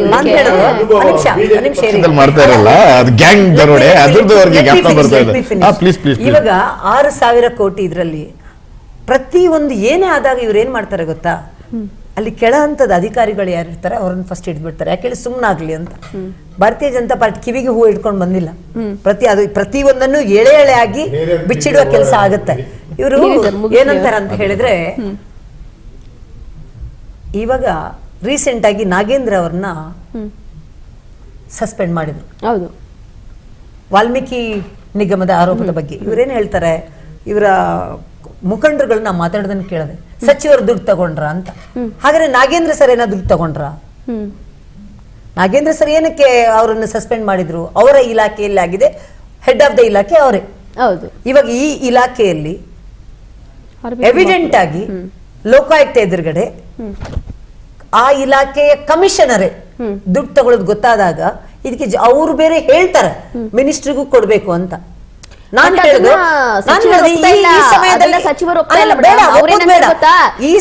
ಇಲಾಖೆಯಲ್ಲೇ ಇರ್ಬೋದು, ನನ್ನ ಇಲಾಖೆ ಇರ್ಬೋದು, ನನ್ನ ಅಧಿಕಾರಿಗಳೇ ಇರ್ಬೋದು, ಬಟ್ ನಾನ್ ಹೇಳಿಲ್ವಲ್ಲ ಅವ್ರಿಗೆ. ನಾನು ಹೋಗಿ ಮಾನ್ಯ ಈಶ್ವರಪ್ಪನವ್ರನ್ನ ನೆನಪಿಸ್ಕೋತೀನಿ. ಅವರ ಇಲಾಖೆಯಲ್ಲಿ ಆದಾಗ ಅವ್ರದ್ದು ಈ ತರ ರೆಡ್ ಹ್ಯಾಂಡ್ ಆಗಿರ್ಲಿಲ್ಲ. ಏನ್ ಹೇಳಿ, ಫಸ್ಟ್ ಬೇರೆ ಎಲ್ಲ ಆದಾಗ ಇದೇ ಮಾನ್ಯ ಸಿದ್ದರಾಮಯ್ಯನವರು ಏನಂತ ಹೇಳಿದ್ರು ಗೊತ್ತಾ, ಫಸ್ಟ್ ನೀವು ರಾಜೀನಾಮೆ ಕೊಡ್ರಿ, ನೀವು 1 ನಿಮಿಷನೂ ಇರಕ್ಕೆ ಅಲ್ಲಿ ನಾಚಿಕೆ ಆಗಲ್ವಾ ನಿಮ್ಗೆ, ಆಮೇಲೆ ನೀವು ಏನು ತನಿಖೆ ಮಾಡಿದ್ಮೇಲೆ ನೀವು ಸಾಬೀತಾದ್ರೆ ನೀವು ಮತ್ತೆ ತಗೊಳ್ಳಿ ಅಧಿಕಾರನ. ಅದೇ ತರ ಈಗ ನಾನು ಈ ವಾಹಿನಿ ಮುಖಾಂತರ ಹೇಳೋದು, RB ತಿಮ್ಮಾಪುರ್ ಅವರು 1 ನಿಮಿಷನೂ ಅವರ ಸೀಟಲ್ಲಿ ಕೂತ್ಕೊಳ್ಳಕ್ಕೆ ಅರ್ಹರಲ್ಲ. ಈಗ ನಿಜವಾಗ್ಲೂ ಅವ್ರೇನು ತಪ್ಪು ಮಾಡಿಲ್ಲವೇ ಹೌದಾದ್ರೆ ಅವರು ರಾಜೀನಾಮೆ ಕೊಟ್ಟು ಇದು ಏನಿದು ಅವರ ತನಿಖೆ ಆಗ್ಲಿ, ತನಿಖೆ ಆದ ತಕ್ಷಣ ಸರಿ ಅಂತ ಬಂದ್ರೆ ಹೋಗ್ಲಿ, ನಮ್ಗೇನಿಲ್ಲ. ಇವಾಗ ಇಷ್ಟು ನಾವು ಹೇಳಿದ ಮೇಲೂ ಕೂಡ ಮರ್ಚೆಂಟ್ ಅಸೋಸಿಯೇಷನ್ ಅವರು ಲೆಟರ್ ಕೊಟ್ಟ ಮೇಲೂ ಕೂಡ ಅದಾದ್ಮೇಲೆ ಎವಿಡೆಂಟ್ ಆಗಿ ಲೋಕಾಯುಕ್ತ ಎದುರುಗಡೆ DC ನ ಅರೆಸ್ಟ್ ಮಾಡ್ತಾರೆ, ಆಮೇಲೆ ಅಧಿಕಾರಿಗಳನ್ನ ಅರೆಸ್ಟ್ ಮಾಡ್ತಾರೆ, ಅವ್ರು ಬೇರೆ ಆಚೆ ಬರ್ತಾರೆ, ಅಲ್ಲಿ ಕೇಸ್ ಮುಗೀತಾ? ಇದುವರೆಗೆ ಇವ್ರಿಗೆ ಏನಾದ್ರೂ ಆತರ ಡೌಟ್ ಇದ್ರೆ ಇಷ್ಟೊತ್ತಿಗೆ FSL ಕಳಿಸ್ಬೇಕಿತ್ತಲ್ಲ ಆ ವಾಯ್ಸ್ ನ, ಏನಕ್ಕೆ ಮಾಡಿಲ್ಲ? ತನಿಖೆ ಯಾಕೆ ಮಾಡ್ತಾ ಇಲ್ಲ? ಏನ್ ಮಾಡಿದ್ರು ಇವ್ರು ನಡೆಯುತ್ತೆ ಅಂತನ ನಾನು ಹೇಳೋದಿಷ್ಟೇ. RB ತಿಮ್ಮಾಪುರ ವಿರುದ್ಧದ ಹಗರಣ ಆರೋಪ ಏನಿದೆ ಅದು ಸಾಬೀತಾಗುವ ತನಕ ರಾಜೀನಾಮೆ ಕೊಡಿ. ಸಾಬೀತಾಗ್ಲಿ, ನಾವೇ ನೀವು ಆವತ್ತಪ್ಪ ನಿಮ್ಮ ಆರೋಪ ಇದೆ ತಾನೆ, ನೀವು ನಿಜಕ್ಕೂ ಏನ್ ಮಾಡಿಲ್ಲ, ನಿಮ್ಗೆ ಆ ನಂಬಿಕೆ ಇದ್ರೆ ವಾಪಸ್ ಬರ್ತೀರಂತ ರಾಜೀನಾಮೆ ಕೊಟ್ಟು ವಾಪಸ್ ಬರ್ಲಿ. ಆಮೇಲೆ ಅದರ ಜೊತೆಗೆ ಮನ್ರೇಗಾ ಚರ್ಚೆ ಬಗ್ಗೆ ಹೇಳಿದ್ರು. ಮನ್ರೇಗಾ ಚರ್ಚೆಗೆ ನಾವು ಸಿದ್ಧ ಅಂತ ಹೇಳಿ ಮಾನ್ಯ ಸುನಿಲ್ ಕುಮಾರ್ 2-3 ಸರಿ ಹೇಳಿದ್ರೆ ನಾನು ನಿಮ್ಗೆ ತೋರಿಸ್ತೀನಿ. ನಾವು ಸಿದ್ಧವಿದ್ದೀವಿ, ನಿಮ್ಮ ಭ್ರಷ್ಟಾಚಾರದ ಆರೋಪಗಳನ್ನ ಮಾತಾಡಿ, ಎಲ್ಲದಕ್ಕೂ ನಾವು ಸಿದ್ಧವಿದ್ದೀವಿ ಅಂತ ಹೇಳಿದೆ. ನಾವು ಹೇಳುದು ಇಷ್ಟು ಎವಿಡೆಂಟ್ ಆಗಿದ್ರು ಕೂಡ ಈ ದಪ್ಪ ಚರ್ಮದ ಸರ್ಕಾರಕ್ಕೆ ಇದು ಕಾಣಲ್ಲ ಅಂತ ಹೇಳಿದ್ರೆ, ಇಡೀ ರಾತ್ರಿ ಅಲ್ಲೇ ಇದು ಇವರು DC ಜಗದೀಶ್ ಅವರು ಸಸ್ಪೆಂಡ್ ಆಯ್ತು. ಹೌದು ಅಲ್ಲ, ಇಲ್ಲಿ ಏನಾಗಿದೆ ಗೊತ್ತಾ, ಇದೇ ತರ ಒಂದು 18 ಅಧಿಕಾರಿಗಳು ಆತ್ಮಹತ್ಯೆ ಮಾಡ್ಕೊಂಡ್ರು, ಬರ್ದಿಟ್ಕೊಂಡು ಆತ್ಮಹತ್ಯೆ ಮಾಡ್ಕೊಂಡ್ರು. ನಾನು ನೆನಪಿಸ್ತೀನಿ, ಭಾಗ್ಯ ಅನ್ನೋ ಒಂದು ಲೇಡಿ ಏನದು ಗ್ರಂಥಾಲಯದಲ್ಲಿ ಸ್ಯಾಲರಿ ಕೊಟ್ಟಿಲ್ಲ ಅಂತ ಬರ್ದಿಟ್ಬಿಟ್ಟು ಆತ್ಮಹತ್ಯೆ ಮಾಡ್ಕೊಂಡ್ರು, ಸಂಬಳಗಳು ಸಿಗ್ತಿಲ್ಲ ಸರಿಯಾಗಿ. ವಾಲ್ಮೀಕಿ ನಿಗಮದಲ್ಲಿ ಚಂದ್ರಶೇಖರ್ ಅವರು ಬರ್ದಿಟ್ಬಿಟ್ಟು ಇದ್ ಮಾಡ್ಕೊಂಡ್ರು. ಏನ್ ಮಾಡಿದ್ರು? ಏನು ಮಾಡಿಲ್ಲ. ಮತ್ತೆ ವಾಪಸ್ ಅಧಿಕಾರಿಗಳಿಗೆ ನಿಜವಾಗ್ಲೂ ಕರ್ನಾಟಕ ಸರ್ಕಾರದ ನೌಕರರಿಗೆ ಫ್ರೀ ಹ್ಯಾಂಡ್ ಆಗಿ ಕೆಲಸ ಮಾಡಕ್ಕೆ ಇದೆಯಾ? ಇಷ್ಟೊಂದು ಪ್ರೆಷರ್ ಅಲ್ಲಿ ಕೆಲಸ ಮಾಡಿದ್ರೆ ಯಾವ ತರ? ಇಷ್ಟೇ 40,000 ಕೋಟಿ ಇದರಿಂದ ಇನ್ಕಮ್ ಅವರು ಬರುತ್ತೆ ಅಂತ ಹೇಳಿದ್ದು, 6,000 ಕೋಟಿ ಲಂಚ ರೂಪದಲ್ಲೇ ಇದೆ ಅಂದ್ರೆ, ರೀಸೆಂಟ್ ಆಗಿ ಯಾವುದೋ ಒಂದು ಪೇಪರ್ ಅಲ್ಲಿ ನೋಡಿದ ಜ್ಞಾಪಕ, 700 ಕೋಟಿ RB ತಿಮ್ಮಾಪುರ ಅವರಿಗೆ ಪ್ರೆಷರ್ ಇತ್ತು, ಎಲೆಕ್ಷನ್ ಕೊಟ್ಟಿದ್ದಾರೆ ಅಂತ. ನಮಗೆ ಅದರ ಬಗ್ಗೆ ಗೊತ್ತಿಲ್ಲ. ನಾನು ಹೇಳೋದು ಇಷ್ಟೇ, ನೀವು ನಿಜಕ್ಕೂ ನಿಮ್ಗೆ ಸ್ವಲ್ಪನಾದ್ರೂ ನಿಯತ್ ಅಂತ ಇದ್ರೆ, ನಿಮ್ಮ ಮೇಲೆ ಒಂದು ಆರೋಪ ಬಂದಿದೆ, ರಾಜೀನಾಮೆ ಕೊಟ್ಟು ತನಿಖೆ ಮಾಡಿ, ನಮ್ದೇನು ಅಭ್ಯಂತರ ಇಲ್ಲ. ಸರಿ, ಮತ್ತೆ ಮಾತಾಡ್ತೀನಿ ಮೇಡಮ್ ನಿಮ್ಮ ಹತ್ರ. ಸರ್, ಇವಾಗ ಕೇಳಿಸ್ಕೊಂಡ್ರಿ, ಕಾಂಗ್ರೆಸ್ ಅವ್ರು ಹೇಳಿದ್ದು ಮತ್ತೆ BJP ಅವರು ಹೇಳಿದ್ದು, ಅವ್ರ ಕಡೆ ಏನು ಒಪಿನಿಯನ್ ಇದೆ ಅವ್ರು ಹೇಳ್ತಿದ್ದಾರೆ. ಈಗ ನಿನ್ನೆ BJP ಮತ್ತು JDS ಎರಡೂ ಕೂಡ ಅಂದ್ರೆ ದೋಸ್ತಿ ನಾಯಕರು ಇಬ್ರು ಕೂಡ ಈ ಒಂದು ಧರಣಿಯಲ್ಲಿ ಭಾಗವಹಿಸಿದ್ದಾರೆ, ಒಂದಕ್ಕೊಂದು ಸಪೋರ್ಟಿವ್ ಆಗಿದ್ದಾರೆ. ಹೌದು, ಅವರು ಕೂಡ ಇವಾಗ ಇದ್ರ ವಿರುದ್ಧ ಇರುವಂತದ್ದು JDS ನಾಯಕರು ಕೂಡ. ಆದ್ರೂ ಕೂಡ ಪ್ರತಿ ಬಾರಿ JDS ಅಂತ ಯಾವಾಗ ಬರುತ್ತೋ ಕಾಂಗ್ರೆಸ್ ನಾಯಕರು ಅಥವಾ ಹೇಳೋವಂಥದ್ದು ಒಂದೇ ವಿಚಾರ ಏನು ಅಂತಂದ್ರೆ, ಕುಟುಂಬ ರಾಜಕಾರಣ ಮಾಡ್ಕೊಂಡು ಏನು ದಬ್ಬಾಕಿಲ್ಲ, ಬರೀ ಕುಟುಂಬ ರಾಜಕಾರಣ ಮಾಡ್ಕೊಂಡು ಎಲ್ಲವೂ ಹಾಳು ಮಾಡಿಟ್ರು ಅಷ್ಟೇ, ಏನೇ ಮಾಡಿದ್ರು ಇನ್ನೇನು ಸ್ವಲ್ಪ ದಿನದಲ್ಲಿ JDS ಇದೆ ಅನ್ನೋದು ಮರ್ತೋಗ್ಬಿಡ್ತಾರೆ ಜನ ಬಿಡಿ ಅಂತೇಳಿ ಅವ್ರು ಹೇಳ್ತಾರೆ. ಸದ್ಯಕ್ಕೆ ಚರ್ಚೆ ಆಗ್ತಾ ಇರೋವಂಥದ್ದು. ಸೊ ನಿಮ್ಮ ಈ ಒಂದು ಸದ್ಯಕ್ಕೆ ಈಗ ಅಬಕಾರಿ ಇಲಾಖೆ ಬಗ್ಗೆ ನೀವೇನು ಹೇಳ್ತೀರಿ? ಅಬಕಾರಿ ಇಲಾಖೆಗಿಂತ ಮೊದಲನೇದಾಗಿ ತಾವೇ ಈಗ ಸ್ವಯಂ ಪ್ರೇರಿತರಾಗಿ ಹೇಳಿದ್ರು ಅಥವಾ ನನಗೆ ಗೊತ್ತಿಲ್ಲ, ಕುಟುಂಬ ರಾಜಕಾರಣ ಅದೇನು ದಬ್ಬಾಕಿಲ್ಲ, ಪರಬಳಕೆ ದಬ್ಬಾಕಿಲ್ಲ ಅಂತಕ್ಕಂಥದಕ್ಕೇನೆ ಈ ದೇಶದ ಪ್ರಧಾನಿಗಳಾಗಿ ಅಲ್ಪಾವಧಿಯಲ್ಲಿ ಕೇವಲ 11 ತಿಂಗಳಲ್ಲಿ ಇತಿಹಾಸವನ್ನು ಬರೆದಿರ್ತಕ್ಕಂಥ ಶ್ರೀಮಾನ್ ದೇವೇಗೌಡರು ಕೊಡುಗೆ. ಕೇವಲ 20 ತಿಂಗಳಲ್ಲಿ ಸ್ವತಂತ್ರ ಬಂದ ನಂತರ 40-45 ವರ್ಷ ಏನು ಕೇಂದ್ರದಲ್ಲಿ ಮತ್ತು ರಾಜ್ಯದಲ್ಲಿ ಕಾಂಗ್ರೆಸ್ ಸರ್ಕಾರ ಮಾಡಿತ್ತು, ಮತ್ತೆ ಕಾಂಗ್ರೆಸ್ ಸರ್ಕಾರಗಳು ಮಾಡಿತ್ತು, ದಾಖಲೆಗಳನ್ನು ಮುರಿದಿರ್ತಕ್ಕಂಥದ್ದು ಜಾತ್ಯತೀತ ಜನತಾದಳ ಸಮ್ಮಿಶ್ರ ಸರ್ಕಾರದಲ್ಲಿ. ದಯಮಾಡಿ ನೆನಪು ಇಟ್ಕೊಳ್ಳಿ, ಅದನ್ನೇ ನಾವು ದಬಾಕಿರೋದು, ನಮ್ ದಬಾಕಿರೋ ಶಕ್ತಿ ಅದು. ಅರ್ಥವಾಯ್ತಾ? ಮೊದಲನೇದು, ಇವತ್ತು ತಾವೇನು ಅಬಕಾರಿ ವಿಚಾರಕ್ಕೆ ಕರೆದಿದ್ದೀರಿ, ಏನಿದು ವಿಚಾರ ಅಂತಂದ್ರೆ, ರಾಜ್ಯದಲ್ಲಿ ಏನಾದರೂ ರೆವಿನ್ಯೂ ಬರ್ತಕ್ಕಂಥ ಯಾವುದಾದ್ರು ಇಲಾಖೆಗಳಿದ್ರೆ ಅದು 2ನೇ ಸ್ಥಾನದಲ್ಲಿ ಅಬಕಾರಿ ಇಲಾಖೆ ಇರುತ್ತೆ ಅಂತಕ್ಕಂಥದ್ದು ಸಾಮಾನ್ಯವಾಗಿ ಪಂಡಿತರುಗಳು ಹೇಳ್ತಾರೆ. ಏನಾಯಿತು ಏನು ಕತೆ ಅಂತಕ್ಕಂಥದಕ್ಕೆ ಹೋದರೆ, ಅಬಕಾರಿ ಇಲಾಖೆ ಹಿಂದಿನಿಂದ ಕೂಡ ಈ ಇಲಾಖೆಯಲ್ಲಿ ಸಿಕ್ಕಾಪಟ್ಟೆ ಹಗರಣಗಳು ನಡೆದಿರ್ತಕ್ಕಂಥದ್ದು, ಮೊದಲಿಂದ ಕೂಡ ನಡ್ಕೊಂಡು ಬಂದಿರತಕ್ಕಂಥದ್ದು. ಸರಿಸುಮಾರು 1992ರಿಂದ ಕೂಡ ಬಳಕೆ ಆಗದೇ ಇರತಕ್ಕಂಥ ಸರಿಸುಮಾರು 579 ಅಂಗಡಿಗಳು, ಯಾವುದೊಂದು CL2 ಆಗಿರ್ಬೋದು, CL2E ಆಗಿರ್ಬೋದು, CL7 ಆಗಿರ್ಬೋದು, ಒಂದು ಬಾರ್ ಆ್ಯಂಡ್ ರೆಸ್ಟೋರೆಂಟ್ ಆಗಿರ್ಬೋದು, ಚಿಲ್ಲರೆ ಮಾರಾಟಗಾರರ ಒಂದು ವೈನ್ ಶಾಪ್ಗಳಿರ್ಬೋದು ಅಥವಾ ವೈನ್ ಸ್ಟೋರ್ಗಳಿರ್ಬೋದು, ಈ ಥರದ ಇವುಗಳನ್ನ ಒಂದು ಮತ್ತೆ ಎಲ್ಲದಕ್ಕೂ ಕೂಡ ಚಾಲನೆ ಕೊಡಬೇಕು ಅಂತಕ್ಕಂಥದ್ದನ್ನು ಕಳೆದ ಬಡ್ಜೆಟಲ್ಲಿ ನಡೆದಂಥ ಸಂದರ್ಭದಲ್ಲಿ ಇವನ್ನೆಲ್ಲ ಕೂಡ ಜನವರಿಯಿಂದ ಕೂಡ ಸ್ಟಾರ್ಟ್ ಮಾಡಿದಂಥ ಸಂದರ್ಭದಲ್ಲಿ ಅದರ ಮೊದಲು ಕೆಲವು ಯಾವುದಾದ್ರೂ ಶಾಪ್ಗಳು ಏನಾದರೂ ಮಾರಾಟಕ್ಕಿದೆ ಅಂತಂದರೆ ಸರಿಸುಮಾರು 2 ರಿಂದ 3 ಕೋಟಿ ತನಕ, ಇನ್ನೂ ಪ್ರೈಮ್ ಜಾಗದಲ್ಲಿ 4 ಕೋಟಿ 5 ಕೋಟಿ ತನಕ ಕೂಡ ಬೇರೆಯವ್ರ ಹೆಸರಿಗೆ ಮಾಡ್ಕೊಳ್ತಕ್ಕಂಥದ್ದು ನಡೀತಾ ಇತ್ತು. ಇಲ್ಲಿ ಏನಾಯಿತು ಅಂತಂದರೆ ಇದರಲ್ಲಿ ಹೆಚ್ಚು ಕಮ್ಮಿ 579ರಲ್ಲಿ ಕೆಲವು ಕ್ಯಾಟಗರಿ ವೈಸು ಕೂಡ 94 ಶಾಪ್ಗಳು ಕೂಡ SC/STಗಳಿಗೆ ಕೊಟ್ಟಿರ್ತಕ್ಕಂಥದ್ದು. ಮೇಡಮ್ ನೋಡಿ, ಮೊದಲನೇದಾಗಿ ಇದಕ್ಕೆ ಸರಿಸುಮಾರು 14 ಲಕ್ಷದ ಚಿಲ್ಲರೆ ನಿಮಗೆ ಫೀಸ್ ಕಟ್ಟಿದ್ರೆ ಆನ್ಲೈನಲ್ಲಿ ಈ ಹರಾಜು ಮುಖಾಂತರ ಇದಕ್ಕೆ ನಿಮಗೆ ಲೈಸೆನ್ಸ್ ಕೊಡ್ತಕ್ಕಂಥದ್ದು. ಇದನ್ನು ಬಿಟ್ಟುಬಿಟ್ಟು ಇಲ್ಲಿ ಏನಾಗುತ್ತೆ ಅಂತಂದರೆ ಇದರಲ್ಲಿರ್ತಕ್ಕಂಥ ಆದಾಯ ಎಷ್ಟು ಮಟ್ಟಿಗಿದೆ ಅಂತಂದರೆ ಸರಿಸುಮಾರು ಕೋಟಿಗಟ್ಟಲೆ ಕೊಟ್ಟು ತಗೊತಾರೆ, ಕೋಟಿಗಟ್ಟಲೆ ಹಣ ಕೊಟ್ಬಿಟ್ಟು ತಗೊತಾರೆ. ನಿಮಗೆ CL7 $1,30,00,000 ತನಕ ಕೂಡ ಇವತ್ತು ಓಡ್ತಾ ಇರ್ತಕ್ಕಂಥದ್ದು. ಕೆಲವು ದೂರದಾರಿತ ಇರ್ತಕ್ಕಂಥವ್ರು, ಲಕ್ಷ್ಮೀಕಾಂತ್ ಅನ್ನೋರು ಓಪನ್ ಆಗಿ ಹೇಳಿದವರು, ನಾನು ಕಾಂಗ್ರೆಸ್ ಕಾರ್ಯಕರ್ತನೇ, ನನಗೆ ಈ ರೀತಿ ಲಂಚ ಕೇಳಿದ್ದಾರೆ ಅಂತಕ್ಕಂಥದ್ದು ಸ್ಪಷ್ಟವಾಗಿ ಹೇಳಿದ್ದಾರೆ. ಮೇಡಮ್ ನೋಡಿ, ನಿಮಗೆ ಈ ಲೈಸೆನ್ಸ್ ವಿಷಯದಲ್ಲಿ ಏನೇನು ಆಗ್ತಾ ಇದೆ ಅನ್ನೋದಕ್ಕೋಸ್ಕರ ನಾನು ಹೇಳ್ತಾ ಇದ್ದೀನಿ. ಈ ಲೈಸೆನ್ಸ್ಗಳಿಗೆ ಕೇವಲ ಇವರೊಬ್ಬರೇ ಅಬಕಾರಿ ಇಲಾಖೆ ಸಚಿವರಲ್ಲ, ಅಬಕಾರಿ ಇಲಾಖೆಯಲ್ಲಿರ್ತಕ್ಕಂಥ ಎಲ್ಲ ಏನು ಈ ಅಧಿಕಾರಿಗಳಿದ್ದಾರೆ, ಈ ಅಧಿಕಾರಿಗಳು ಒಂದೊಂದು ಕ್ಷೇತ್ರಕ್ಕೆ ಒಂದೊಂದು ಭಾಗದಲ್ಲಿ ಎಲ್ಲೆಲ್ಲಿ ರೆವಿನ್ಯೂ ಜಾಸ್ತಿ ಇದೆ ಅಂತಕ್ಕಂಥದ್ದಕ್ಕೆ ಹಾಕ್ಸ್ಕೊಳ್ಳೋದಕ್ಕೆ 5 ಕೋಟಿ 6 ಕೋಟಿ 7 ಕೋಟಿ ನಡೀತಾ ಇದೆ ಇವತ್ತು. ಇದು ಪ್ರೆಷರ್ ಮಾಡಿ ಅವರೇ ಹಾಕ್ಸ್ಕೋತಾರೆ, ಇಂಥ ಭಾಗಕ್ಕೆ ಹಾಕ್ಸ್ಕೊಡಿ ನಮಗೆ ಅಂತಕ್ಕಂಥದ್ದು. ಸರ್ಕಾರಕ್ಕೆ ಕೆಲವು ಗ್ಯಾರಂಟಿಗಳು ಬಂದ ನಂತರ ಗ್ಯಾರಂಟಿಗಳಿಗೂ ಯಾವಾಗ ಯೋಜನೆಗಳು ತಂದರು, ಸರ್ಕಾರಗಳು ದಿವಾಳಿ ಆದಂಥ ಸಂದರ್ಭದಲ್ಲಿ ಕೆಲವು ಇಲಾಖೆಗಳಿಗೆ ಟಾರ್ಗೆಟ್ ಕೊಟ್ಟರು, ಇಷ್ಟಿಷ್ಟು ಹಣವನ್ನು ನೀವು ಕಲೆಕ್ಟ್ ಮಾಡಲೇಬೇಕು ಅಂತಕ್ಕಂಥದಕ್ಕೆ. ಈ ವಿಷಯವಾಗಿಯೇ ಸರಿಸುಮಾರು 6,000 ಕೋಟಿ ಇಲಾಖೆಯಲ್ಲಿ ಹಗರಣ ಭ್ರಷ್ಟಾಚಾರದ ವಿಚಾರ ಹೊರಗೆ ಬಂದಿರತಕ್ಕಂಥದ್ದು. ಮೇಡಮ್ ನೋಡಿ, ಒಂದೊಂದು ಅಧಿಕಾರಿಗೆ ಟಾರ್ಗೆಟ್ ಕೊಟ್ಟಂಥ ಸಂದರ್ಭದಲ್ಲಿ ಇವರೇನು ಮಾಡ್ತಾರೆ ಅಂತಂದರೆ ಕೆಲವು ಸೆಂಟ್ರಲಲ್ಲಿ ಏಜೆಂಟ್ಗಳನ್ನ ಕಳಿಸ್ತಾರೆ. ಏಜೆಂಟ್ಗಳ ಮೂಲಕ ಅವ್ರಿಗೆ ಬೆದರಿಕೆ ಹಾಕಿ ನೀವು ಒಂದೊಂದು ಶಾಪು ಸರಿಸುಮಾರು 30,000 ರಿಂದ 35,000 ತಿಂಗಳು ಕೊಡಬೇಕು ಅಂತಕ್ಕಂಥದ್ದು ಬಾರ್ ಮಾಲೀಕರು ಹೇಳಿದ್ದಾರೆ. ತಾವು ನೋಡಿದ್ರಿ ಮಂಡ್ಯದಲ್ಲಿ ಒಬ್ಬರು ನಿನ್ನೆ ದೂರು ಕೊಟ್ಟು ಅವ್ರ ಮೇಲೆ ಯಾವ ರೀತಿ ಆಗಿತ್ತು ಅಂತಕ್ಕಂಥದ್ದು. ಮೋಸ್ಟ್ಲಿ ಅವ್ರ ಹೆಸರು ಶೈನೇಶ್ ಅಂತಕ್ಕಂಥ ಅಧಿಕಾರಿನ ಇದು ಇವರು ಅಬಕಾರಿ ಅಧಿಕಾರಿ, ಅವ್ರನ್ನ ಸಸ್ಪೆಂಡ್ ಮಾಡಿದ್ದಾರೆ. ಮೇಡಮ್ ಕಾರಣ ಇಷ್ಟೇ ಆಗಿದ್ದು, ಅವರು ಕೂಡ ಸೇಮ್ ಇದೇ ರೀತಿಯಾಗಿ ಮಂತ್ಲಿ ಕೊಡಲಿಲ್ಲ ಅಂಥೇಳಿ ಅವ್ರ ಮೇಲೆ ಸುಳ್ಳು ಕೇಸನ್ನು ದಾಖಲೆ ಮಾಡಿ ಕೋರ್ಟ್ ಅವ್ರಿಗೆ ಅದನ್ನು ಸ್ಕ್ವಾಶ್ ಮಾಡಿ ಅವ್ರಿಗೆ ತಿರುಗಿ ರನ್ನಿಂಗ್ಗೆ ಕೊಟ್ಟಿರ್ತಕ್ಕಂಥದ್ದು.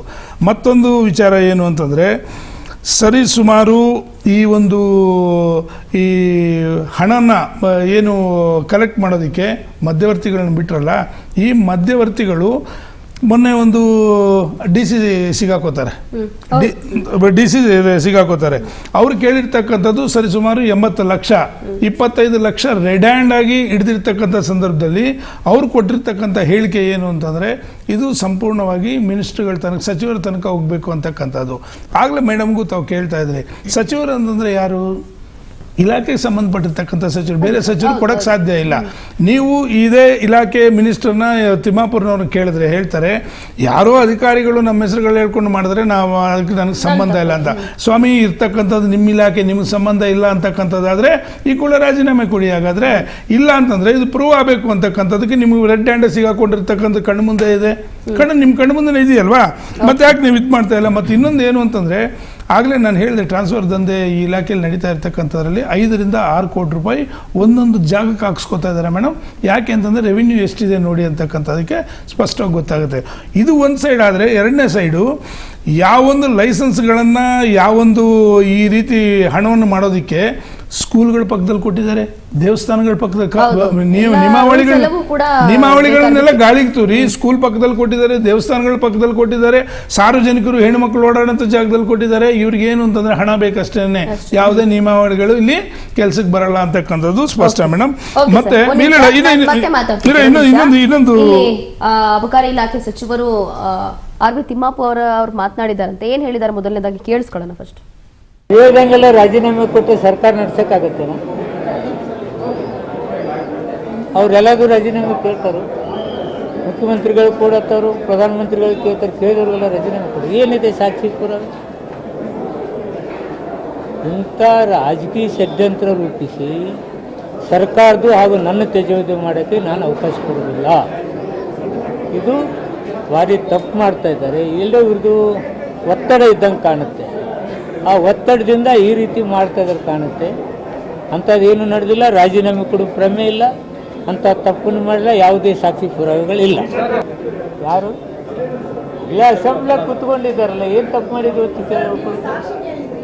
ಅದು ಸಾಕ್ಷಿ. ನಾನು ಮಾತಾಡಿದ್ದೀನ ಯಾವುದೋ ಅಧಿಕಾರಿ ಮಾತಾಡಿದ ತಕ್ಷಣ ನಾನು ಮಾತಾಡಿದ್ದೇನೆ. ಇವೆಲ್ಲ ಆಡಿಯೋ ವಿಡಿಯೋ ಅಧಿಕಾರಿಗಳು ಮಾಡಿದ ಯಾವ ಮಾಡ್ತಾನೆ ಅವನು ಅನುಭವಿಸ್ತಾನೆ. ಯಾರ್ಯಾರ್ದು ಹೆಸರು ನಿನ್ನ ಹೆಸರು ಹೇಳಿ ದುಡ್ಡು ಕಲೆಕ್ಟ್ ಮಾಡಿದ್ರೆ ಏನು ಮಾಡ್ತೀಯ? ಅಲ್ಲ ನಿನ್ನ ಹೆಸರು ಯಾರು ಅಂಥವ್ರ ಮೇಲೆ ಇಮಿಡಿಯೇಟ್ ಕ್ರಮ ಕೈಗೊಂಡಿದ್ದೀನಿ, ಇಮಿಡಿಯೇಟ್ ಸಸ್ಪೆಂಡ್ ಮಾಡಿದ್ದೀನಿ. ಇಲ್ಲ ಅವ್ರೇನು ಕೇಳಿಲ್ಲ, ನಾನೇನು ಹೇಳಿಲ್ಲ.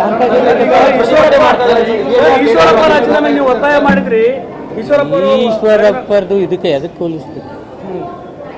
ಡೆತ್ ನೋಟ್ ಈಗ ಸಚಿವರು ಮಾತನಾಡಿರುವಂಥದ್ದನ್ನ ಕೇಳಿಸ್ಕೊಂಡ್ವಿ ಅಂತಂದ್ರೆ ಇಲ್ಲಿ ನಾನೇನ್ ತಗೊಂಡಿಲ್ವಲ್ಲ ಹಣ, ಅಥವಾ ನಾನ್ ಮಾತಾಡಿದ್ದೀನಿ ಮೊದಲನೇದಾಗ ನಂದ ಆಡಿಯೋ ಅಂತ ಕೇಳ್ತಿದ್ದಾರೆ. ಅದ್ರಲ್ಲೂ ಕೂಡ ಇರಿ ಮೇಡಮ್ ಮಾತಾಡ್ತೀನಿ. ಅದೇನ್ ನಂದ ಆಡಿಯೋ? ಈಗ ಅಲ್ಲಿ ರಿಪೋರ್ಟರ್ಸ್ ನಮ್ಮ ಮಾಧ್ಯಮದವ್ರು ಪ್ರಶ್ನೆ ಮಾಡಿದಾಗ ಅವ್ರು ಹೇಳ್ತಾ ಇರೋದು ಏನು ಅಂತಂದ್ರೆ, ನೋಡಪ್ಪ ಇವಾಗ ನಿನ್ನ ಹೆಸರು ಹೇಳ್ಬಿಟ್ಟು ಬೇರೆಯವ್ರು ದುಡ್ಡು ತಗೊಂಡ್ರೆ ನೀನು ಸುಮ್ಮನೆ ಇರ್ತೀಯಾ ಅಂತ ಈ ರೀತಿ ಕೇಳ್ತಾರೆ. ಹಂಗಂತ ಹೇಳಿ ನಾನು ಇಲ್ಲಿ ಭ್ರಷ್ಟಾಚಾರ ನಡೆದೇ ಇಲ್ಲ ಅಂತ ನಾನೇನು ಹೇಳ್ತಾ ಇಲ್ಲ, ನಾನೇನು ಅವ್ರ ಪರವಾಗಿ ಮಾತಾಡ್ತೀನಿ ಅಂತ ಯಾವತ್ತೂ ಕೂಡ ರಾಜ್ ನ್ಯೂಸ್ ಅನ್ನೋವಂಥದ್ದು ಯಾರ ಪರನೂ ಇಲ್ಲ, ಯಾರ ವಿರುದ್ಧವೂ ಇಲ್ಲ. ಸತ್ಯಾಂಶ ಏನಿದೆ ಅದರಷ್ಟೇ ನಾವು ಮಾತಾಡುವಂಥದ್ದು, ಅದಷ್ಟೇ ನಮ್ಮ ಮುಂದೆ ನಮ್ಮ ಕಣ್ಮುಂದೆ ಏನು ಕಾಣಿಸುತ್ತೆ ಅದಷ್ಟೇ ನಾವು ಮಾತಾಡುವಂಥದ್ದು. ಇವಾಗ ಹೇಳಿ ಮೇಡಮ್, ಹೇಳ್ತಿದ್ರು ಒಂದು ಈ ಸರ್ಕಾರ ಬಂದಾಗಿನಿಂದ ಯಾವ ತರ ನಾವು ಇಲ್ಲಿ ಡಿಬೇಟ್ ಅಲ್ಲಿ ನಾವು ಇದೇ ಚಾನಲ್ ಅಲ್ಲಿ ಕೂತ್ಕೊಂಡು ಮಾತಾಡ್ತಿದೀವಿ, ಬರೀ ಹಗರಣಗಳ ಬಗ್ಗೆ ಮಾತಾಡ್ತೀವಿ. ಯಾವತ್ತಾದ್ರೂ ಅಭಿವೃದ್ಧಿಗಳ ಬಗ್ಗೆ ನಾವೇನಾದ್ರು ಮಾತಾಡಿದೀವಿ? ಈ ಸರ್ಕಾರ ಬಂದಾಗಿನಿಂದ ಈ ತರ ಹಗರಣ ಏನಕ್ಕಾಯ್ತು? ಬರೀ ಹಗರಣಗಳ ಬಗ್ಗೆ, ಇಲ್ಲ ಅಂದ್ರೆ ಅತ್ಯಾಚಾರಗಳ ಬಗ್ಗೆ, ಇಲ್ಲ ಸಾವು ನೋವುಗಳ ಬಗ್ಗೆ, ಆತ್ಮಹತ್ಯೆಗಳ ಬಗ್ಗೆ, ಇದು ಬಿಟ್ಟು ಬೇರೆ ಏನಾದ್ರೂ ಇದುವರೆ ನಾವು ಡಿಬೇಟ್ ಅಂತ ಒಂದು ಬೆಂಗಳೂರಲ್ಲಿ ಗುಂಡಿಗಳು ಸತ್ತಿದಾರಂತ ಇದು ಬಿಟ್ಟು ಬೇರೆ ಏನಾದ್ರು ಇದೆಯಾ? ಏನು ಆಗ್ತಾ ಇಲ್ಲ. ನಾನು ಹೇಳುದು ಗವರ್ಮೆಂಟ್ ಅಲ್ಲಿ, ಕರ್ನಾಟಕ ಸರ್ಕಾರದಲ್ಲಿ ಈಗ ನಾನು ಕೇಳ್ತಾ ಇರೋದಷ್ಟೇ, ಏನ್ ನಡೀತಾ ಇದೆ, ಏನ್ ನಡೆಸ್ತಾ ಇದ್ದೀರಾ? ಕಾಂಗ್ರೆಸ್ಗೊಂದು ನೀತಿ, ಬೇರೆಯವ್ರಿಗೊಂದು ನೀತಿನ? ಈಗ ದ್ವೇಷದ ಭಾಷಣ ತಗೊಂಡ್ ಬಂದ್ರಿ. ನಿಮ್ಗೆ ಯಾವ್ದು ಅನ್ವಯ ಆಗೋದೇ ಇಲ್ವಾ? ಯಾವುದೇ ನೀತಿ ಅನ್ವಯ ಆಗೋದೇ ಇಲ್ಲ ನಿಮ್ಗೆ. ಮಾತೆತ್ತಿದ್ರೆ ನಿಮ್ದೇ MLCಗಳು ಬಂದು ಮೋದಿಯವರಿಗೆ ದೇಶದ್ರೋಹಿ ಅಂತ ಹೇಳ್ತೀರಾ, ನಮ್ಮ ಪ್ರೈಮ್ ಮಿನಿಸ್ಟರ್ ಅವರಿಗೆ. ಜೊತೆ ಇರಿ ಪ್ರೈಮ್ ಮಿನಿಸ್ಟರ್ ದೇಶದ್ರೋಹಿ ಅಂತೀರಾ. ಅದಾದ್ಮೇಲೆ ವಿಧಾನಸೌಧದಲ್ಲಿ ಪಾಕಿಸ್ತಾನ ಜಿಂದಾಬಾದ್ ಅನ್ನೋರ ಮೇಲೆ ಏನು ಕ್ರಮ ಆಗಲ್ಲ. ದೇಶದ್ರೋಹಿಗಳು ಯಾರು ಅನ್ನೋದು ನಾನು ಹೇಳೋದಿಷ್ಟೇ. ನೋಡಿ, ದೇಶದ್ರೋಹಿ ಅನ್ನೋದಕ್ಕಿಂತ ದೇಶದ್ರೋಹಿ ಕೆಲಸ ಯಾರು ಮಾಡ್ತಾರೆ ಅನ್ನೋದು ಜನ ಎಲ್ಲ ನೋಡ್ತಿದ್ದಾರೆ. ಒಂದು ಇದು ಈ ಸದನದಲ್ಲಿ ಎಲ್ಲ ಜನರ ಟ್ಯಾಕ್ಸ್ ದುಡ್ಡು ಕೊಟ್ಟು ಎಲ್ಲರಲ್ಲಿ ಇದ್ದಾರೆ. ಏನಾದ್ರು ಬೇರೆ ಚರ್ಚೆ ಆಗ್ತಾ ಇದೆಯಾ? ಇವರು ಭ್ರಷ್ಟಾಚಾರ ಚರ್ಚೆ ಆಗ್ತಾ ಇದೆ ಬಿಟ್ಟು ಬೇರೆ ಏನಾದ್ರು ಆಗ್ತಾ ಇದೆಯಾ? ನಾನು ನೀನು ಅಂತ ಚರ್ಚೆ ಆಗ್ತಾ ಇದೆ ಇಟ್ಟು ಬೇರೆ ಏನಾದ್ರು ಆಗ್ತಾ ಇದೆ? ಮಾನ್ಯ ಸಿದ್ದರಾಮಯ್ಯನವರು 2013 18 ಕೆಲಸ ಮಾಡಿದ ಒಂದು 5% ಕೆಲಸ ಈಗ ಮಾಡ್ತಾ ಇದಾರ? ನಾನು ಹೇಳುದು ಅವ್ರದೇ ಆದ ಒಂದು ಬೆಲೆ ಇದೆ, ಅಷ್ಟು ಕೆಲಸ ಮಾಡ್ತಾ ಇದ್ದವರು. ಇದೇ ಅವರೇ ಉತ್ತರ ಕೊಡ್ಲಿ. ಇದನ್ನು ಮತ್ತೆ ನೆನಪಿಸ್ತೀನಿ, ಅವರು ಇವರಿಗೆ ಒಂದು ಏನಂತ ಹೇಳಿದ್ರು, ವಿರೋಧ ಪಕ್ಷದಲ್ಲಿರುವಾಗ ಮಾನ್ಯ ಸಿದ್ದರಾಮಯ್ಯನವರು ಈಶ್ವರಪ್ಪನವರಿಗೆ 1 ನಿಮಿಷನೂ ನೀನು ಸೀಟಲ್ಲಿ ಇರುವಂಗಿಲ್ಲ, ನೀನ್ ಕೆಳಗಿಳಿ ಅಂತ ಹೇಳಿದ್ರ ಇಲ್ವಾ? ಇವಾಗ ಅವ್ರು ಇದು ಅನ್ವಯ ಆಗಲ್ವಾ? ಈಗ ಇದೇ RB ತಿಮ್ಮಾಪುರ ಅವ್ರಿಗೆ ಈಗ ಅನ್ವಯ ಆಗಲ್ವಾ? ಹೇಳಿ ಸರ್. ಈಗ ಆಮೇಲೆ ನೋಡಿ, ಇಲ್ಲಿ ಮುಖ್ಯವಾಗಿ ಸರ್ ಹೇಳ್ತಾ ಇರುವಂತದ್ದು ಏನು ಅಂದ್ರೆ, ಕಾಂಗ್ರೆಸ್ ಸರ್ಕಾರದಲ್ಲಿ, ಅದರಲ್ಲೂ ಕೂಡ ನಮ್ಮ ರಾಜ್ಯ ಕಾಂಗ್ರೆಸ್ ಸರ್ಕಾರದಲ್ಲಿ ಯಾವ ಇಲಾಖೆಯಲ್ಲಿ ಹಗರಣ ಇಲ್ಲ, ಯಾವ ಇಲಾಖೆಯಲ್ಲಿ ಹಗರಣ ಇಲ್ಲಪ್ಪ ಅಂತ ಹೇಳಿ ಹುಡುಕ್ಬೇಕಾಗತ್ತೆ ಅಂತ ಪರಿಸ್ಥಿತಿ ಬಂದ್ಬಿಟ್ಟಿದೆ ಈಗ. ಅದರಲ್ಲೂ ಕೂಡ ಜನಕ್ಕೆ ಅರ್ಥ ಆಗ್ತಾ ಇದೆ ಸರ್. ಈಗ ಮುಂಚೆ ಜನಕ್ಕೆ ಅರ್ಥ ಆಗ್ತಾ ಇರ್ಲಿಲ್ಲ, ದಡ್ರು ಅನ್ಕೋತಾ ಇದ್ವಿ. ಆದ್ರೆ ಇವಾಗ ಹಂಗಲ್ಲ, ಸಣ್ಣ ಮಗು ಗೊತ್ತಾಗ್ತಾ ಇದೆ ಏನಾಗ್ತಿದೆ ಏನಿಲ್ಲ ಅಂತ ಜನ ನೋಡ್ತಾರೆ.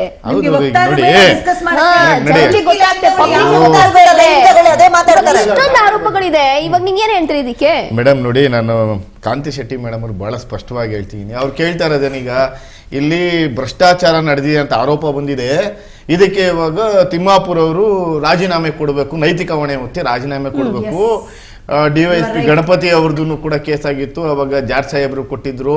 ಆಮೇಲೆ ಇನ್ನೊಂದು ಪ್ರಕರಣ ಉಲ್ಲೇಖ ಮಾಡಿ ಅಲ್ಲೂ ರಾಜೀನಾಮೆ ಕೊಟ್ಟಿದ್ರು, ಈಶ್ವರಪ್ಪ ಅವರು ರಾಜೀನಾಮೆ ಕೊಟ್ಟಿದ್ರು ಅಂತ. ನಾಗೇಂದ್ರ ಅವರು ರಾಜೀನಾಮೆ ಕೊಟ್ಟಿದ್ರು. ಹೌದು ಇರ್ಲಿ ಮೇಡಮ್, ಯಾಕೆ ಅವಸರ ನಿಮ್ಮದೇ ಇದೇ ಅವಸರ ಬಿಡಬೇಡಿ. ನೋಡಿ ಇದೇ ಪ್ರಾಬ್ಲಮ್. ನಾನು ಯಾಕೆ ನಿಮ್ಮ ಹತ್ರ ಡಿಸ್ಕಸ್ ಮಾಡಲ್ಲ, ಇದೇ ಪ್ರಾಬ್ಲಮ್. ನೀವು ಮಾತಾಡಕ್ಕೆ ಅವಕಾಶ ಕೊಟ್ಟು ನಾನು ಹೇಳ್ದಂಗೆ ಕೇಳಿಲ್ಲ. ಈಗ ಮೇಡಮ್ ಆಯ್ತು ನೈತಿಕ ಹೊಣೆ ಹೊತ್ತಿ ಇವಾಗ ರಾಜೀನಾಮೆ ಕೊಡ್ಬೇಕು ಅನ್ನೋದು ನಿಮ್ಮ ನ್ಯಾಯಯುತವಾದ ಪ್ರಶ್ನೆ ಆಯ್ತು. ನೋಡಿ ಈಗ ಏನಾಗಿತ್ತು, ನ್ಯಾಯಾಲಯಕ್ಕೆ ಹೋಗಿದ್ರು ನಮ್ಮ ಇದ್ರದ್ದು ಕೇಸ್ನಲ್ಲಿ, ಯಾವ್ದ್ರಲ್ಲಿ ನಾಗೇಂದ್ರ ಸರ್ ಅವ್ರ ಕೇಸ್ನಲ್ಲಿ. ಅಲ್ಲೇನಾಗಿದೆ, ತನಿಖೆ ನಡೀತಾ, ತನಿಖೆ ಹಂತದಲ್ಲಿದೆ. ಅವ್ರು ಹೌದು ಆಕ್ಚುಲ್ ಆಗಿ ರಾಜೀನಾಮೆ ಕೊಟ್ಟು ಹೋಗಿದ್ದಾರೆ. ಮೂಢ ಪ್ರಕರಣವನ್ನು ಅವ್ರು ಮೆನ್ಷನ್ ಮಾಡಿದ್ರು. ಮೂಢ ಪ್ರಕರಣದಲ್ಲಿ ಈಗಾಗಲೇ ಘನ ನ್ಯಾಯಾಲಯನೂ ಕೂಡ ಸಿದ್ದರಾಮಯ್ಯವರು, ಪಾರ್ವತಿ ಅಮ್ಮವರು ಮತ್ತೆ ಅವರೆಲ್ಲನೂ ಕೂಡ ನಿರ್ದೋಷಿ ಅಂತ ಈಗ ಬಂದಿದೆ. ನೀವು ನಗಬಹುದು, ನಿಮ್ಮ ನಿಮ್ಗೆ ನೋಡಿ ಈ ಹೊಟ್ಟೆವರಿಗೆ ಮದ್ದಿಲ್ಲ ಅಂತಾರಲ್ಲ, ಹಂಗೆ ಕಾಂತಿ ಶೆಟ್ಟಿ ಮೇಡಮ್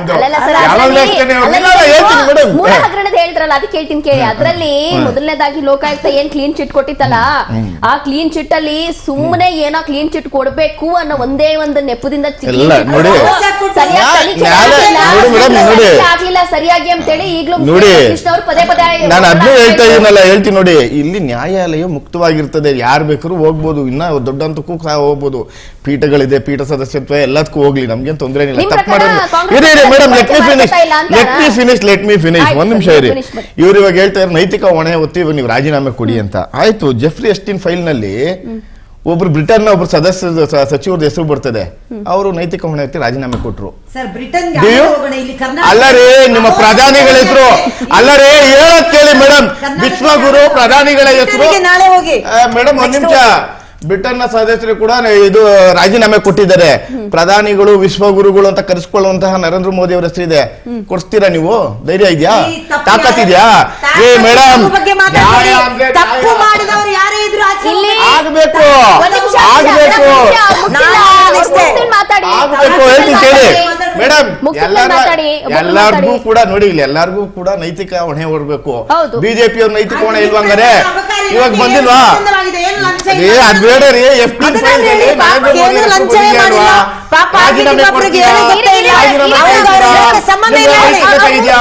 ನಿಮ್ಗೆ ನೈತಿಕತೆ ಹೊಣೆ ಹೊಟ್ಟಿ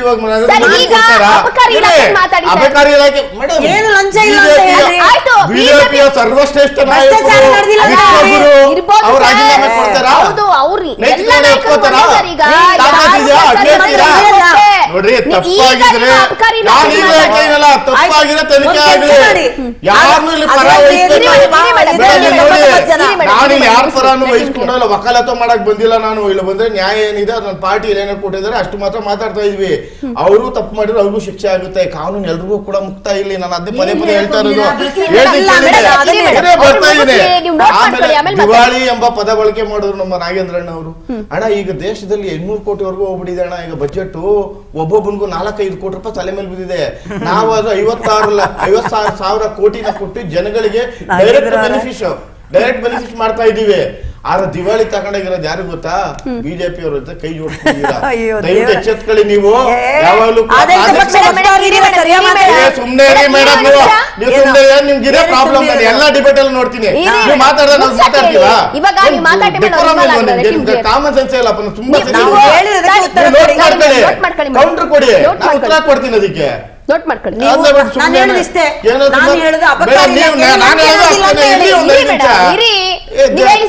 ದೇಶವನ್ನೇ ಆಳ್ತಾ ಇದ್ದೀರಾ ನೀವು. ಮೂರ್ ಟೈಮ್ ಬಂದ್ಬಿಟ್ಟಿದ್ದೀರಾ. ನಿಮ್ಗೆ ನೈತಿಕತೆ ಇಲ್ಲ, ನಿಮ್ ನೈತಿಕ ಹೊಣೆ ಇಲ್ಲ. ಏನ್ ಅತ್ಯಾಚಾರದ ಬಗ್ಗೆ ಮಾತಾಡೋರು ಇವರು? ಅತ್ಯಾಚಾರ ಅಲ್ಲ ರೀ, ದೇಶಕ್ಕೆ ಗೋಲ್ಡ್ ಮೆಡಲ್ ತಗೊಂಡ್ಬಂದವರು, ದೇಶಕ್ಕೆ ಗೋಲ್ಡ್ ಮೆಡಲ್ ತಂದಂತವ್ರು ಕೂಡ ರಸ್ತೆಯಲ್ಲಿ ಇಳಿದು ಹೋರಾಟ ಮಾಡಿದ್ರು. ನಿಮ್ಗೆ ನೈತಿಕ ಹೊಣೆ ಇದೆಯೇನ್ರಿ ಮಾತಾಡ್ಲಿಕ್ಕೆ? ಮಣಿಪುರಲ್ಲಿ ಅಷ್ಟೊಂದು ಅತ್ಯಾಚಾರ ನೀವು ಹೇಳಕ್ಕೆ ನಾನು ಉತ್ತರ ಕೊಡ್ತಾ ಇದ್ದೀನಿ.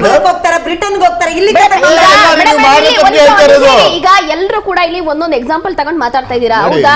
ಅವ್ರೊಂದು ಎಕ್ಸಾಂಪಲ್ ಇಟ್ಸ್ ಓಕೆ, ನೀವು ನೋಟ್ ಮಾಡ್ಕೊಂಡು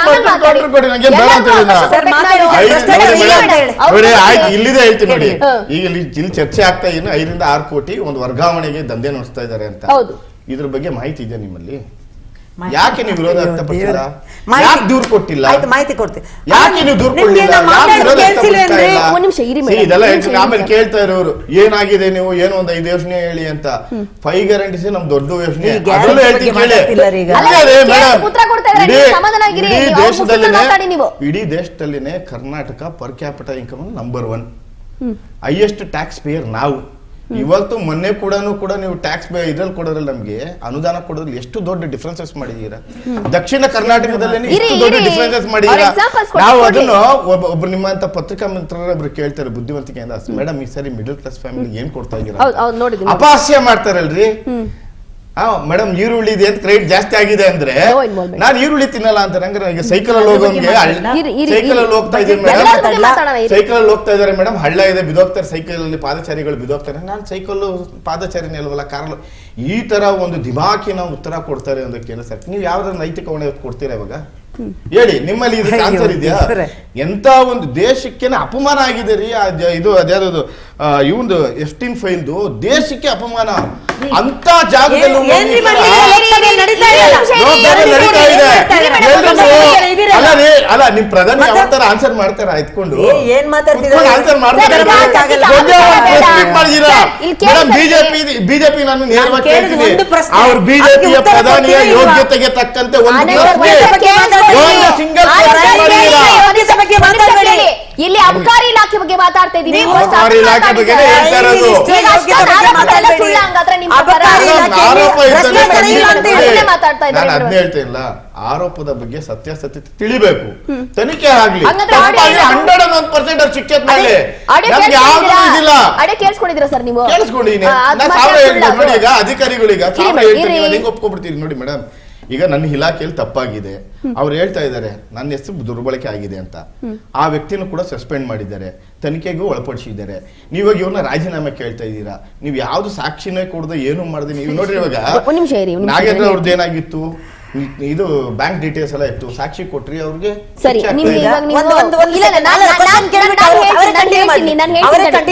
ಹೇಳ್ತೀನಿ ಅವ್ರಿಗೆ ಎಕ್ಸಾಂಪಲ್ ಹೇಳ್ತೀನಿ ನೋಡಿ. ಮಂಡ್ಯ ಜಿಲ್ಲೆ ಕೇರ್ಪೇಟೆ ತಾಲೂಕಿನ ಸೋಮನಹಳ್ಳಿಯಲ್ಲಿ ಇಲ್ಲಿ ಅಬಕಾರಿ ಉಪಾಯುಕ್ತ ನಾಗಶಯನ್ ಅವ್ರನ್ನ ಅಮಾನತ್ ಮಾಡಿದ್ದಾರೆ. ಕಾರಣ ಏನು ಅಂತಂದ್ರೆ C7 ಲೈಸೆನ್ಸ್ ವಿಚಾರದಲ್ಲಿ ಅವರು ಲಂಚ ಕೇಳಿದ್ದಾರೆ ಅಂತ ಹೇಳಿ. ಹೆಂಗೆ ಅಂತಂದ್ರೆ ಈ ಅಬಕಾರಿ ಇಲಾಖೆಯಲ್ಲಿ ಅಧಿಕಾರಿಗಳು ಮಾಡ್ತಾ ಇರೋಂಥದ್ದು, ಒಂದು ಅವ್ರು ಲಂಚ ಕೊಡ್ಬೇಕು. ಇಫ್ ಇನ್ ಕೇಸ್ ಲಂಚ ಕೊಟ್ಟಿಲ್ಲ ಅಂತಂದ್ರೆ ಎಲ್ಲ ರೂಲ್ಸ್ ಎಲ್ಲ ಕರೆಕ್ಟ್ ಆಗಿದೆ. ಅದು ಯಾವುದೋ ದೇವಸ್ಥಾನದ ಹತ್ರ ಇಲ್ಲ, ಅದು ಯಾವುದೋ ಮಸೀದಿ ಹತ್ರ ಇಲ್ಲ, ಅಥವಾ ಅದು ಯಾವುದೋ ಸ್ಕೂಲ್ ಹತ್ರ ಇಲ್ಲ, ಎಲ್ಲವೂ ದೂರನೇ ಇರುತ್ತೆ, ಅಲ್ಲೇ ಕೇಳಿರ್ತಾರೆ. ಅಂದ್ರೆ ಯಾವುದೋ ಒಂದು ಟೂರಿಸ್ಟ್ ಪ್ಲೇಸು ಇಂಥ ಜಾಗದಲ್ಲಿ ಆ ಲೈಸೆನ್ಸ್ ಅನ್ನ ಕೇಳಿರ್ತಾರೆ. ಓಕೆ, ಅವ್ರಿಗೆ ಆದ್ರೂ ಕೂಡ ಅವ್ರಿಗೆ ಅದಕ್ಕೆ ಪರ್ಮಿಷನ್ ಕೊಡಲ್ಲ, ಲೈಸೆನ್ಸ್ ಕೊಡಲ್ಲ. ಯಾಕೆ ಅಂದ್ರೆ ಲಂಚ ಕೊಡಲ್ಲ ಅಂತ. ಅದೇ ನೀವು ಲಂಚ ಕೊಡ್ತೀರಾ ಅಂತಂದ್ರೆ ಅಲ್ಲಿ ಸ್ಕೂಲ್ ಆರ ಇರ್ಲಿ, ಅಲ್ಲಿ ದೇವಸ್ಥಾನ ಇರ್ಲಿ, ಅಲ್ಲಿ ಮಸೀದಿ ಅದ ಇರ್ಲಿ, ಅಲ್ಲಿ ಚರ್ಚ್ ಅಂತವ್ರಿಗೆ ಇಲ್ಲಿ ಲೈಸೆನ್ಸ್ ರಾಜಾರೋಷವಾಗಿ ಎಷ್ಟೋ ಲೈಸೆನ್ಸ್ 2025 ಕೊಟ್ಟಿದ್ದಾರೆ ಅನ್ನುವಂತ ಆರೋಪನೂ ಇದೆ. ಇದೆಲ್ಲ ಸುಳ್ಳು ಹಾಗಾದ್ರೆ? ಇಲ್ಲ ಮೇಡಮ್, ನಾನು ಅದನ್ನೇ ಹೇಳ್ತಾ ಇರೋದು. ನಾವು ಬಂದ ಬಿಗಿನಿಂಗ್ ಇಂದ ಹೇಳ್ತಾ ಇದ್ದೀನಲ್ಲ, ಯಾವುದೇ ತಪ್ಪಾಗಿ ತಪ್ಪಿನ ಕಾನೂನು ಮುಕ್ತವಾಗಿದೆ. ನಾವು ಯಾವುದೇ ಕಾರಣಕ್ಕೂ ವಹಿಸ್ಕೊಂಡು ಮಾತಾಡುವಂತ ಪರಿಸ್ಥಿತಿ ಇಲ್ಲ. ಇದು ಕಾನೂನು ವಿರುದ್ಧವಾಗಿ ನಾವು ಕಾನೂನು ವಿರುದ್ಧವಾಗಿ ಮಾಡುವಂತದ್ದಿಲ್ಲ. ಇದ್ರೆ ತನಿಖೆ ಆಗ್ಲಿ, ತಪ್ಪಿತಸ್ಥಿದ್ರೆ ಇವರಲ್ಲ, ತಿಮ್ಮಾಪುರ ಅಲ್ಲ, ಅವ್ರ ಮಗನ ಮೇಲೂ ಆರೋಪ ಮಾಡ್ತಾ ಇದ್ದಾರೆ, ಆಗ್ಲಿ ತನಿಖೆ ಆಗ್ಲಿ. ಒಂದು ವೇಳೆ ಏನಾದ್ರು ಅದೇ ಸತ್ಯಾಸತ್ಯತೆ ಇದ್ರೆ ಅವ್ರು 100% ರಾಜೀನಾಮೆ ಕೊಡ್ತಾರೆ, ತನಿಖೆನೂ ನಡೀತದೆ. ನಮ್ದ್ರಲ್ಲಿ ಆ ತರದೆಲ್ಲ ಏನು ಇಲ್ಲ. ಇಲ್ಲಿ ನಿಮ್ಮಲ್ಲಿ ಸಾಕ್ಷಿಗಳಿಲ್ದೆ ಸುಮ್ನೆ ಯಾವ್ದೋ ಮಂಡ್ರೆಯ ಕೇಸ್ ನ ಡೈವರ್ಟ್ ಮಾಡ್ಬೇಕು ಅಂತ ಹೇಳ್ಬಿಟ್ಟು ನೀವು ಈ ತರ ಆರೋಪ ಮಾಡ್ತಾರೆ. ಅದಕ್ಕೆ ಇಷ್ಟು ದೊಡ್ಡ ಹೈ ಡ್ರಾಮಾ ಮಾಡ್ತಾ ಇದಾರಲ್ಲ ಅನ್ನೋದು ನನ್ನದು. ಇಷ್ಟೊಂದು ಇದಕ್ಕೆ ಇವಾಗ ಏಂತಕ್ಕೆ ಅವ್ರಂಗ ಅಪಹಾಸ್ಯ ಮಾಡಿ ನಗ್ತಾ ಇದಾರೆ. ನೆಕ್ಸ್ಟ್ ಏನ್ ಆನ್ಸರ್ ಮಾಡೋದು ಗೊತ್ತಾಗ್ತದೆ ಅಂದ್ರೆ ನಂಗೆ ಇವ್ರು ಏನು ಶಿಕ್ಷೆ ಆಗ್ಲಿ.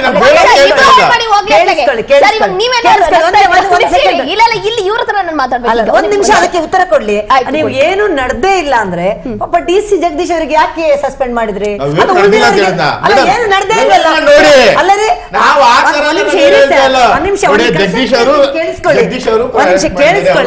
ಕೇಳಿಸ್ಕೊಳ್ಳಿ ಸರ್, ಎಲ್ಲರೂ ಕೂಡ ಅರೆಸ್ಟ್ ಆಗಿದ್ದಾರೆ. ಎಲ್ಲರೂ ಅರೆಸ್ಟ್ ಆಗಿದ್ದಾರೆ.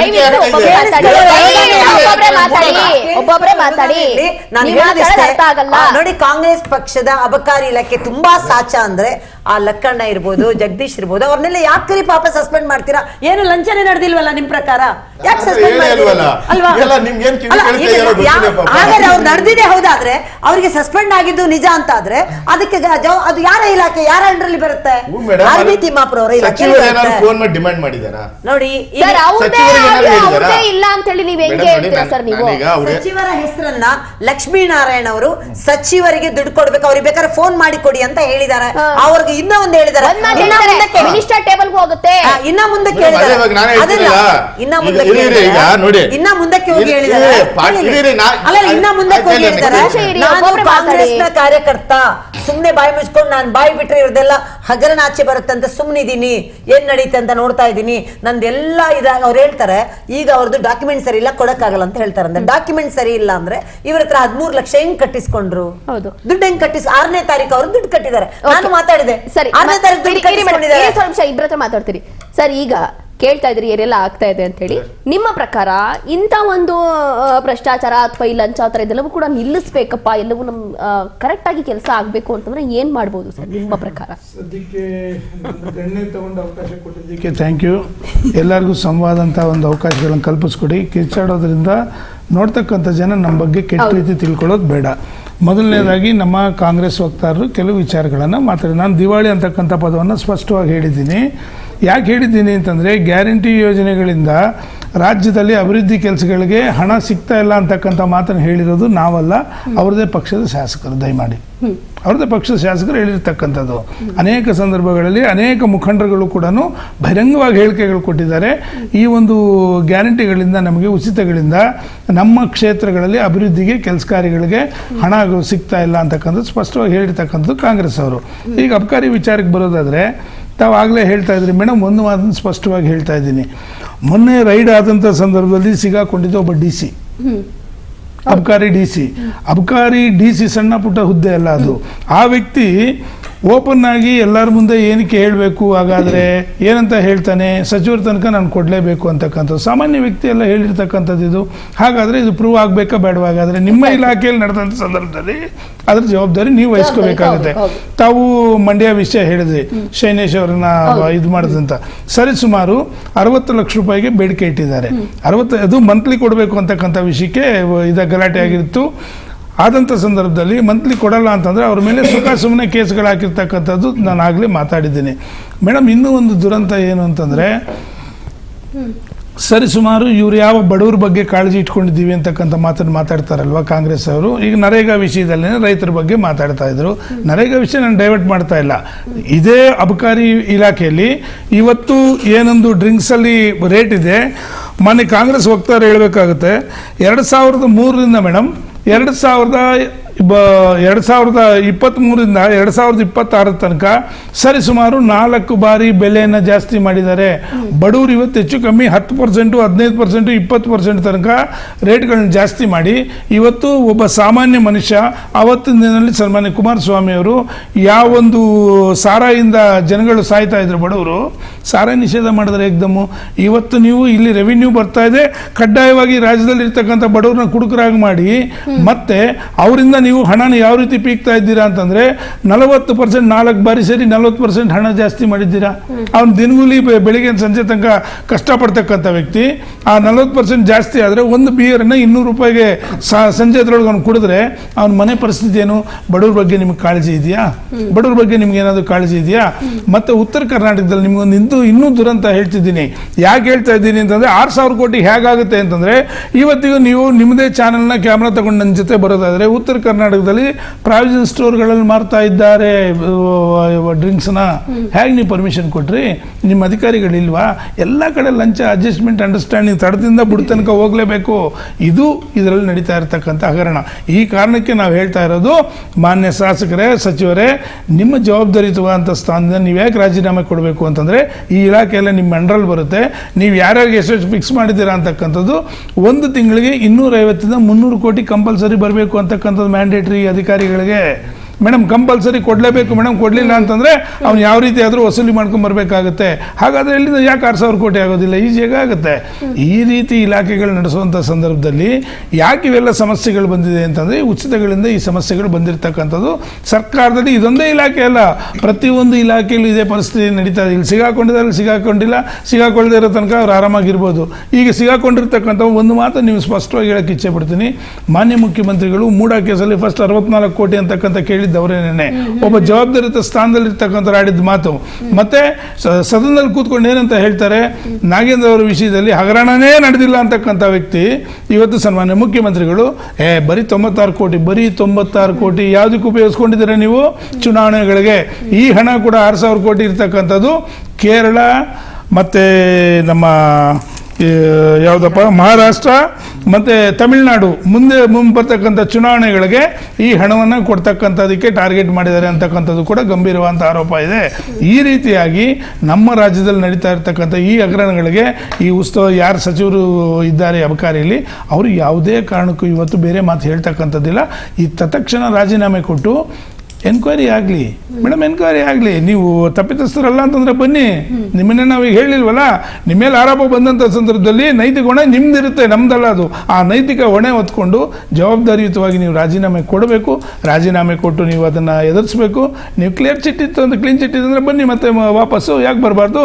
ಇವತ್ತು ನೀವೇ ಸ್ವಯಂ ಪ್ರೇರಿತರಾಗಿ ಹೇಳಬೇಕಾಗಿತ್ತು, ನನ್ನ ಇಲಾಖೆಯಲ್ಲಿ ಈ ರೀತಿ ಆರೋಪ ಬಂದಿದೆ, ನನ್ನ ಅಧಿಕಾರಿಗಳನ್ನ ಈ ರೀತಿ ಸಸ್ಪೆಂಡ್ ಮಾಡಿದ್ದೀರಾ, ಯಾವುದೇ ಕಾರಣಕ್ಕೂ ನಾನು 2 ನಿಮಿಷ ಕೂಡ ಇದರಲ್ಲಿ ಇರೋದಿಲ್ಲ, ನಾವು ತಪ್ಪಿತಸ್ಥರಲ್ಲ, ಬೇಕಾದ್ರೆ ಇದ್ರ ಬಗ್ಗೆ ನೀವು ಕೇಸ್ ಹಾಕಿ ನಾನು ಫೇಸ್ ಮಾಡ್ತೀನಿ ಅಂತಕ್ಕಂಥ ಮಾತು ಹೇಳಬೇಕು. ಇವರೇನಂತಾರೆ, ಅಧಿಕಾರಿಗಳು ಮಾಡೋದಕ್ಕೆ ನನ್ನ ಸಂಬಂಧ ಇಲ್ಲ. ಮತ್ತೆ ಯಾಕೆ ನೀವು ಇಲಾಖೆ ಸಚಿವರಾಗಿದ್ದೀರಾ? ಹಾಗಾದ್ರೆ ಸಂಬಂಧ ಇಲ್ಲದ ಇಲಾಖೆ ಅಧಿಕಾರಿಗಳ ಜೊತೆ ನೀವು ಹೆಂಗೆ ಸಂಪರ್ಕ ಮಾಡ್ತಾ ಇದ್ದೀರಾ?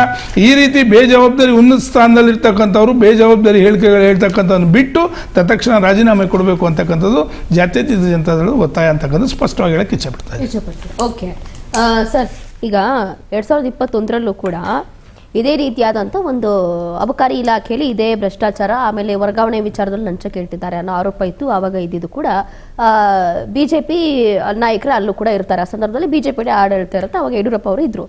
ಆವಾಗ ಯಾವಾಗ ಈ ರೀತಿಯಾಗಿ ಒಂದು ಆರೋಪ ಕೇಳಿಬರುತ್ತೆ ಅಂತಂದ್ರೆ, ಹೌದು ಇಲ್ಲೇನೋ ನಡೀತಾ ಇದೆ, ಸಮಥಿಂಗ್ ಇಸ್ ರಾಂಗ್ ಅಂತ ಹೇಳಿ ಅವ್ರಿಗೂ ಯಾವಾಗ ಅನ್ನಿಸ್ತು, ಆರೋಪಗಳು ಕೇಳಿ ಬಂತು, ಒಂದಷ್ಟು ಸಾಬೀತಾಗ್ತಾ ಬರ್ತಾ ಇತ್ತು. ಇನ್ನೂ ಕೂಡ ಸಾಬೀತು ಆಗಿರಲಿಲ್ಲ. ಇವಾಗ ಹೇಗೆ ಆರೋಪ ಇತ್ತು ಅದೇ ತರ ಆರೋಪ ಇತ್ತು.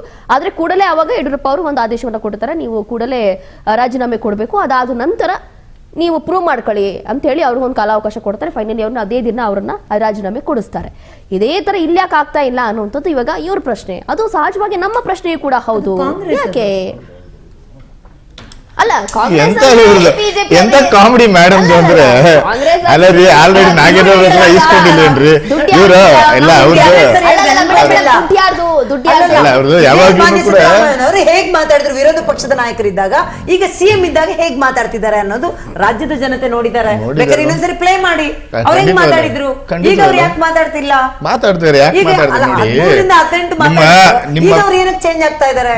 ಅದೇನ್ ಗೊತ್ತಾ, ಸತ್ಯಾಸತ್ಯತೆ ಇದ್ದಾಗ ಅದನ್ನ ಕೊಡೋದು, ಮಾತು ಹೇಳೋದು, ಸತ್ಯಾಸತ್ಯತೆ ಇದ್ದಾಗ ಅದ್ರ ಬಗ್ಗೆ ತನಿಖೆ ಆಗ್ಬೇಕು ಬೇಡ ಅನ್ನೋದೆಲ್ಲ ಬರುತ್ತೆ. ಅದು ಸೆಕೆಂಡ್ರಿ. ಇಲ್ಲಿ ಪಿತೂರಿ ನಡೆದಿದೆ, ಇಲ್ಲೇನೋ ಷಡ್ಯಂತ್ರ ಒಂದ್ ನಿಮಿಷ ನಾನು ಮಾತಾಡ್ತೀನಿ. ಹೆಂಗ್ ಹೇಳ್ತೀರಾ ಸರ್ ನೀವು ಪಿತೂರಿ? ಅಲ್ಲ ಈಗ ಸರಿ, ಈಗ ಲಂಚ್ ಇವಾಗ ಭ್ರಷ್ಟಾಚಾರ ನಡೆದಿದೆ ಅಂತ ಹೇಳಿ ಸಾಬೀತೆ ಮಾಡಕ್ ಆಗ್ತಾ ಇಲ್ಲಪ್ಪ, ಒಂದು ಪ್ರೂಫ್ ಇಲ್ಲ, ಇಲ್ಲಿ ಒಂದು ಸಾಕ್ಷಿ ಇಲ್ಲ ಅಂತ ನೀವ್ ಹೇಳ್ತಾ ಇದ್ದೀರಾ. ಸರಿ, ಹಾಗೆ ಇಲ್ಲ ಅನ್ನೋದಕ್ಕೆ ಏನ್ ಸಾಕ್ಷಿ? ನೀವ್ ಹೆಂಗ್ ಹೇಳ್ತೀರಾ ಹಾಗೆ ಇಲ್ಲ ಅಂತ? ನೀವು ತಿರ್ಚಬೇಡಿ, ಹೇಳೋದ್ ಕೇಳಿ ಒಂದ್ ನಿಮಿಷ. ಈಗ ಮೇಡಮ್ ಹೇಳೋದ್ ಕೇಳಿ ಒಂದ್ ನಿಮಿಷ. ಯಾಕೆ ನೋಡಿ, ಇಲ್ಲಿ ಪಿತೂರಿನೋ ಇಲ್ಲ ಬೇಕಂದ್ರೆ ಟ್ರಾಪ್ ಮಾಡಿದವರು ಇದೆಲ್ಲ ತುಂಬಾ ನಡೀತಾರೆ ರಾಜಕಾರಣದಲ್ಲಿ. ಅದರಲ್ಲೂ ಕೂಡ ಸ್ಪೆಷಲಿ ನಮ್ಮ ಬಿಜೆಪಿ ಅವರು ಬಹಳ ನಿಷ್ಠುರು. ಈ ತರದೆಲ್ಲ ಟ್ರಾಪ್ ಮಾಡೋದು, ಈ ತರದೆಲ್ಲ ಬಹಳ ಆಗಿದೆ ನೋಡಿ ಮೇಡಮ್. ನಾವೆಲ್ಲ ನೋಡಿ, ನೀವು ಸರ್ಕಾರ JDS ಮೇಡಮ್ ಒಂದ್ ನಿಮಿಷ ಇರಿ, ನೀವು ಸುಮ್ಮನೆ ಇರಿ ಮೇಡಮ್, ನಾವ್ ಹೇಳೋದ್ ಕೇಳಿ, ಪಾಯಿಂಟ್ ಬರ್ಕೊಳ್ಳಿ ಹೇಳಿ. JDS ಕಾಂಗ್ರೆಸ್ ಸರ್ಕಾರ ನಡೆಸ್ತಾ ಇರ್ಬೇಕಾದ್ರೆ ಒಂದಷ್ಟು ಜನನೆಲ್ಲ ಕರ್ಕೊಂಡ್ರಲ್ಲ ಬಾಂಬೆಗೆಲ್ಲ, ಅವಾಗೆಲ್ಲ ಏನಾಯ್ತು, ಅವರೆಲ್ಲ ಇತ್ತಾಗಂಡ್ರು. ಏಂತಕ್ಕೆ ಅವರೆಲ್ಲ ಇತ್ತಾಗೊಂಡ್ರು? ಮೊದ್ಲೇ ಬೇಲ್ ತಗೊಂಡ್ರು, ಅಡ್ವಾನ್ಸ್. ಸುಮ್ಮನೆ ಇರಿ ಮೇಡಮ್, ಮಾಡ್ತಾರೆ ಆ ತರದೆಲ್ಲ. ಆ ಥರದೆಲ್ಲ ನಿಮ್ಮವ್ರು ಭಾಳ ನಿಸ್ಸಿಮ್ರಿದ್ದಾರೆ, ನಮಗೂ ಗೊತ್ತು. ಸುಮ್ಮನೆ ನೋಡಿ, ಇವ್ರು ಹೇಳ್ತಾ ಇರೋಂಗೆ 40% ಗೊತ್ತು. ಇವ್ರು ಹೇಳೋರು ಅವಾಗಲೇ ನಮ್ಗೆ ಏನಂತ ಹೇಳ್ತಾ ಇದ್ರು ಅಂದರೆ, ಎಲ್ಲ ಕಲೆಕ್ಷನ್ ಮಾಡಿಬಿಟ್ಟು ತಗೊಂಡೋಗಿ ಕೇಂದ್ರ ಸರ್ಕಾರಕ್ಕೆ ಇಲ್ಲ ಎದುರಿಗೆ ಹೈಕಮಾಂಡ್ ಕೊಡ್ತಾರೆ ಇವರಲ್ಲ ಅಂತೇಳಿ ಒಂದು ಆರೋಪ ಮಾಡೋರು. ಮೇಡಮ್, 3,049 ಕೋಟಿ ರೂಪಾಯಿ 761 BBMP ಕಾಮಗಾರಿಗಳಿಗೆ ಭ್ರಷ್ಟಾಚಾರ ನಡೆದಿತ್ತು. ನಾಗಮೋಹನ್ ದಾಸ್ ಅವರು ಹೇಳಿರಲ್ಲ ಅವಾಗ, ಆಯ್ತಾ? ಅದನ್ನ ಎಲ್ಲೂ ತಗೊಂಡಾಗ ಇವರು ಹೈಕಮಾಂಡ್ ಕೊಟ್ರ? ಇವರು 40% ತಗೊಂತ ಇದ್ರಲ್ಲ, ನಾವು ಹೇಳಿದ್ದಲ್ಲ, ಅದು ಗುತ್ತಿಗೆದಾರರುಗಳೇ ಹೇಳ್ತಾ ಇದ್ದು. ಅವಾಗ್ಲೂ ಕೂಡ ನೀವೇನ ತಗೊಂಡು ಹೈಕಮಾಂಡ್ ಕೊಡ್ತಾ ಇದ್ರ? ಇದೆ 2021ರಲ್ಲಿ ಅಲ್ಲ 2021ರಲ್ಲಿ PSI ಎಲ್ಲ ಹಗರಣ ನಡೀತಲ್ಲ, ಅವಾಗ್ಲೂ ನೀವು ಕಲೆಕ್ಷನ್ ಎಲ್ಲ ಮಾಡ್ಬಿಟ್ಟು ತಗೊಂಡೋಗಿ ನೀವು ಹೈಕಮಾಂಡ್ಗೆ ಕೊಡ್ತಾ ಇದ್ರ, BJPಗೆ.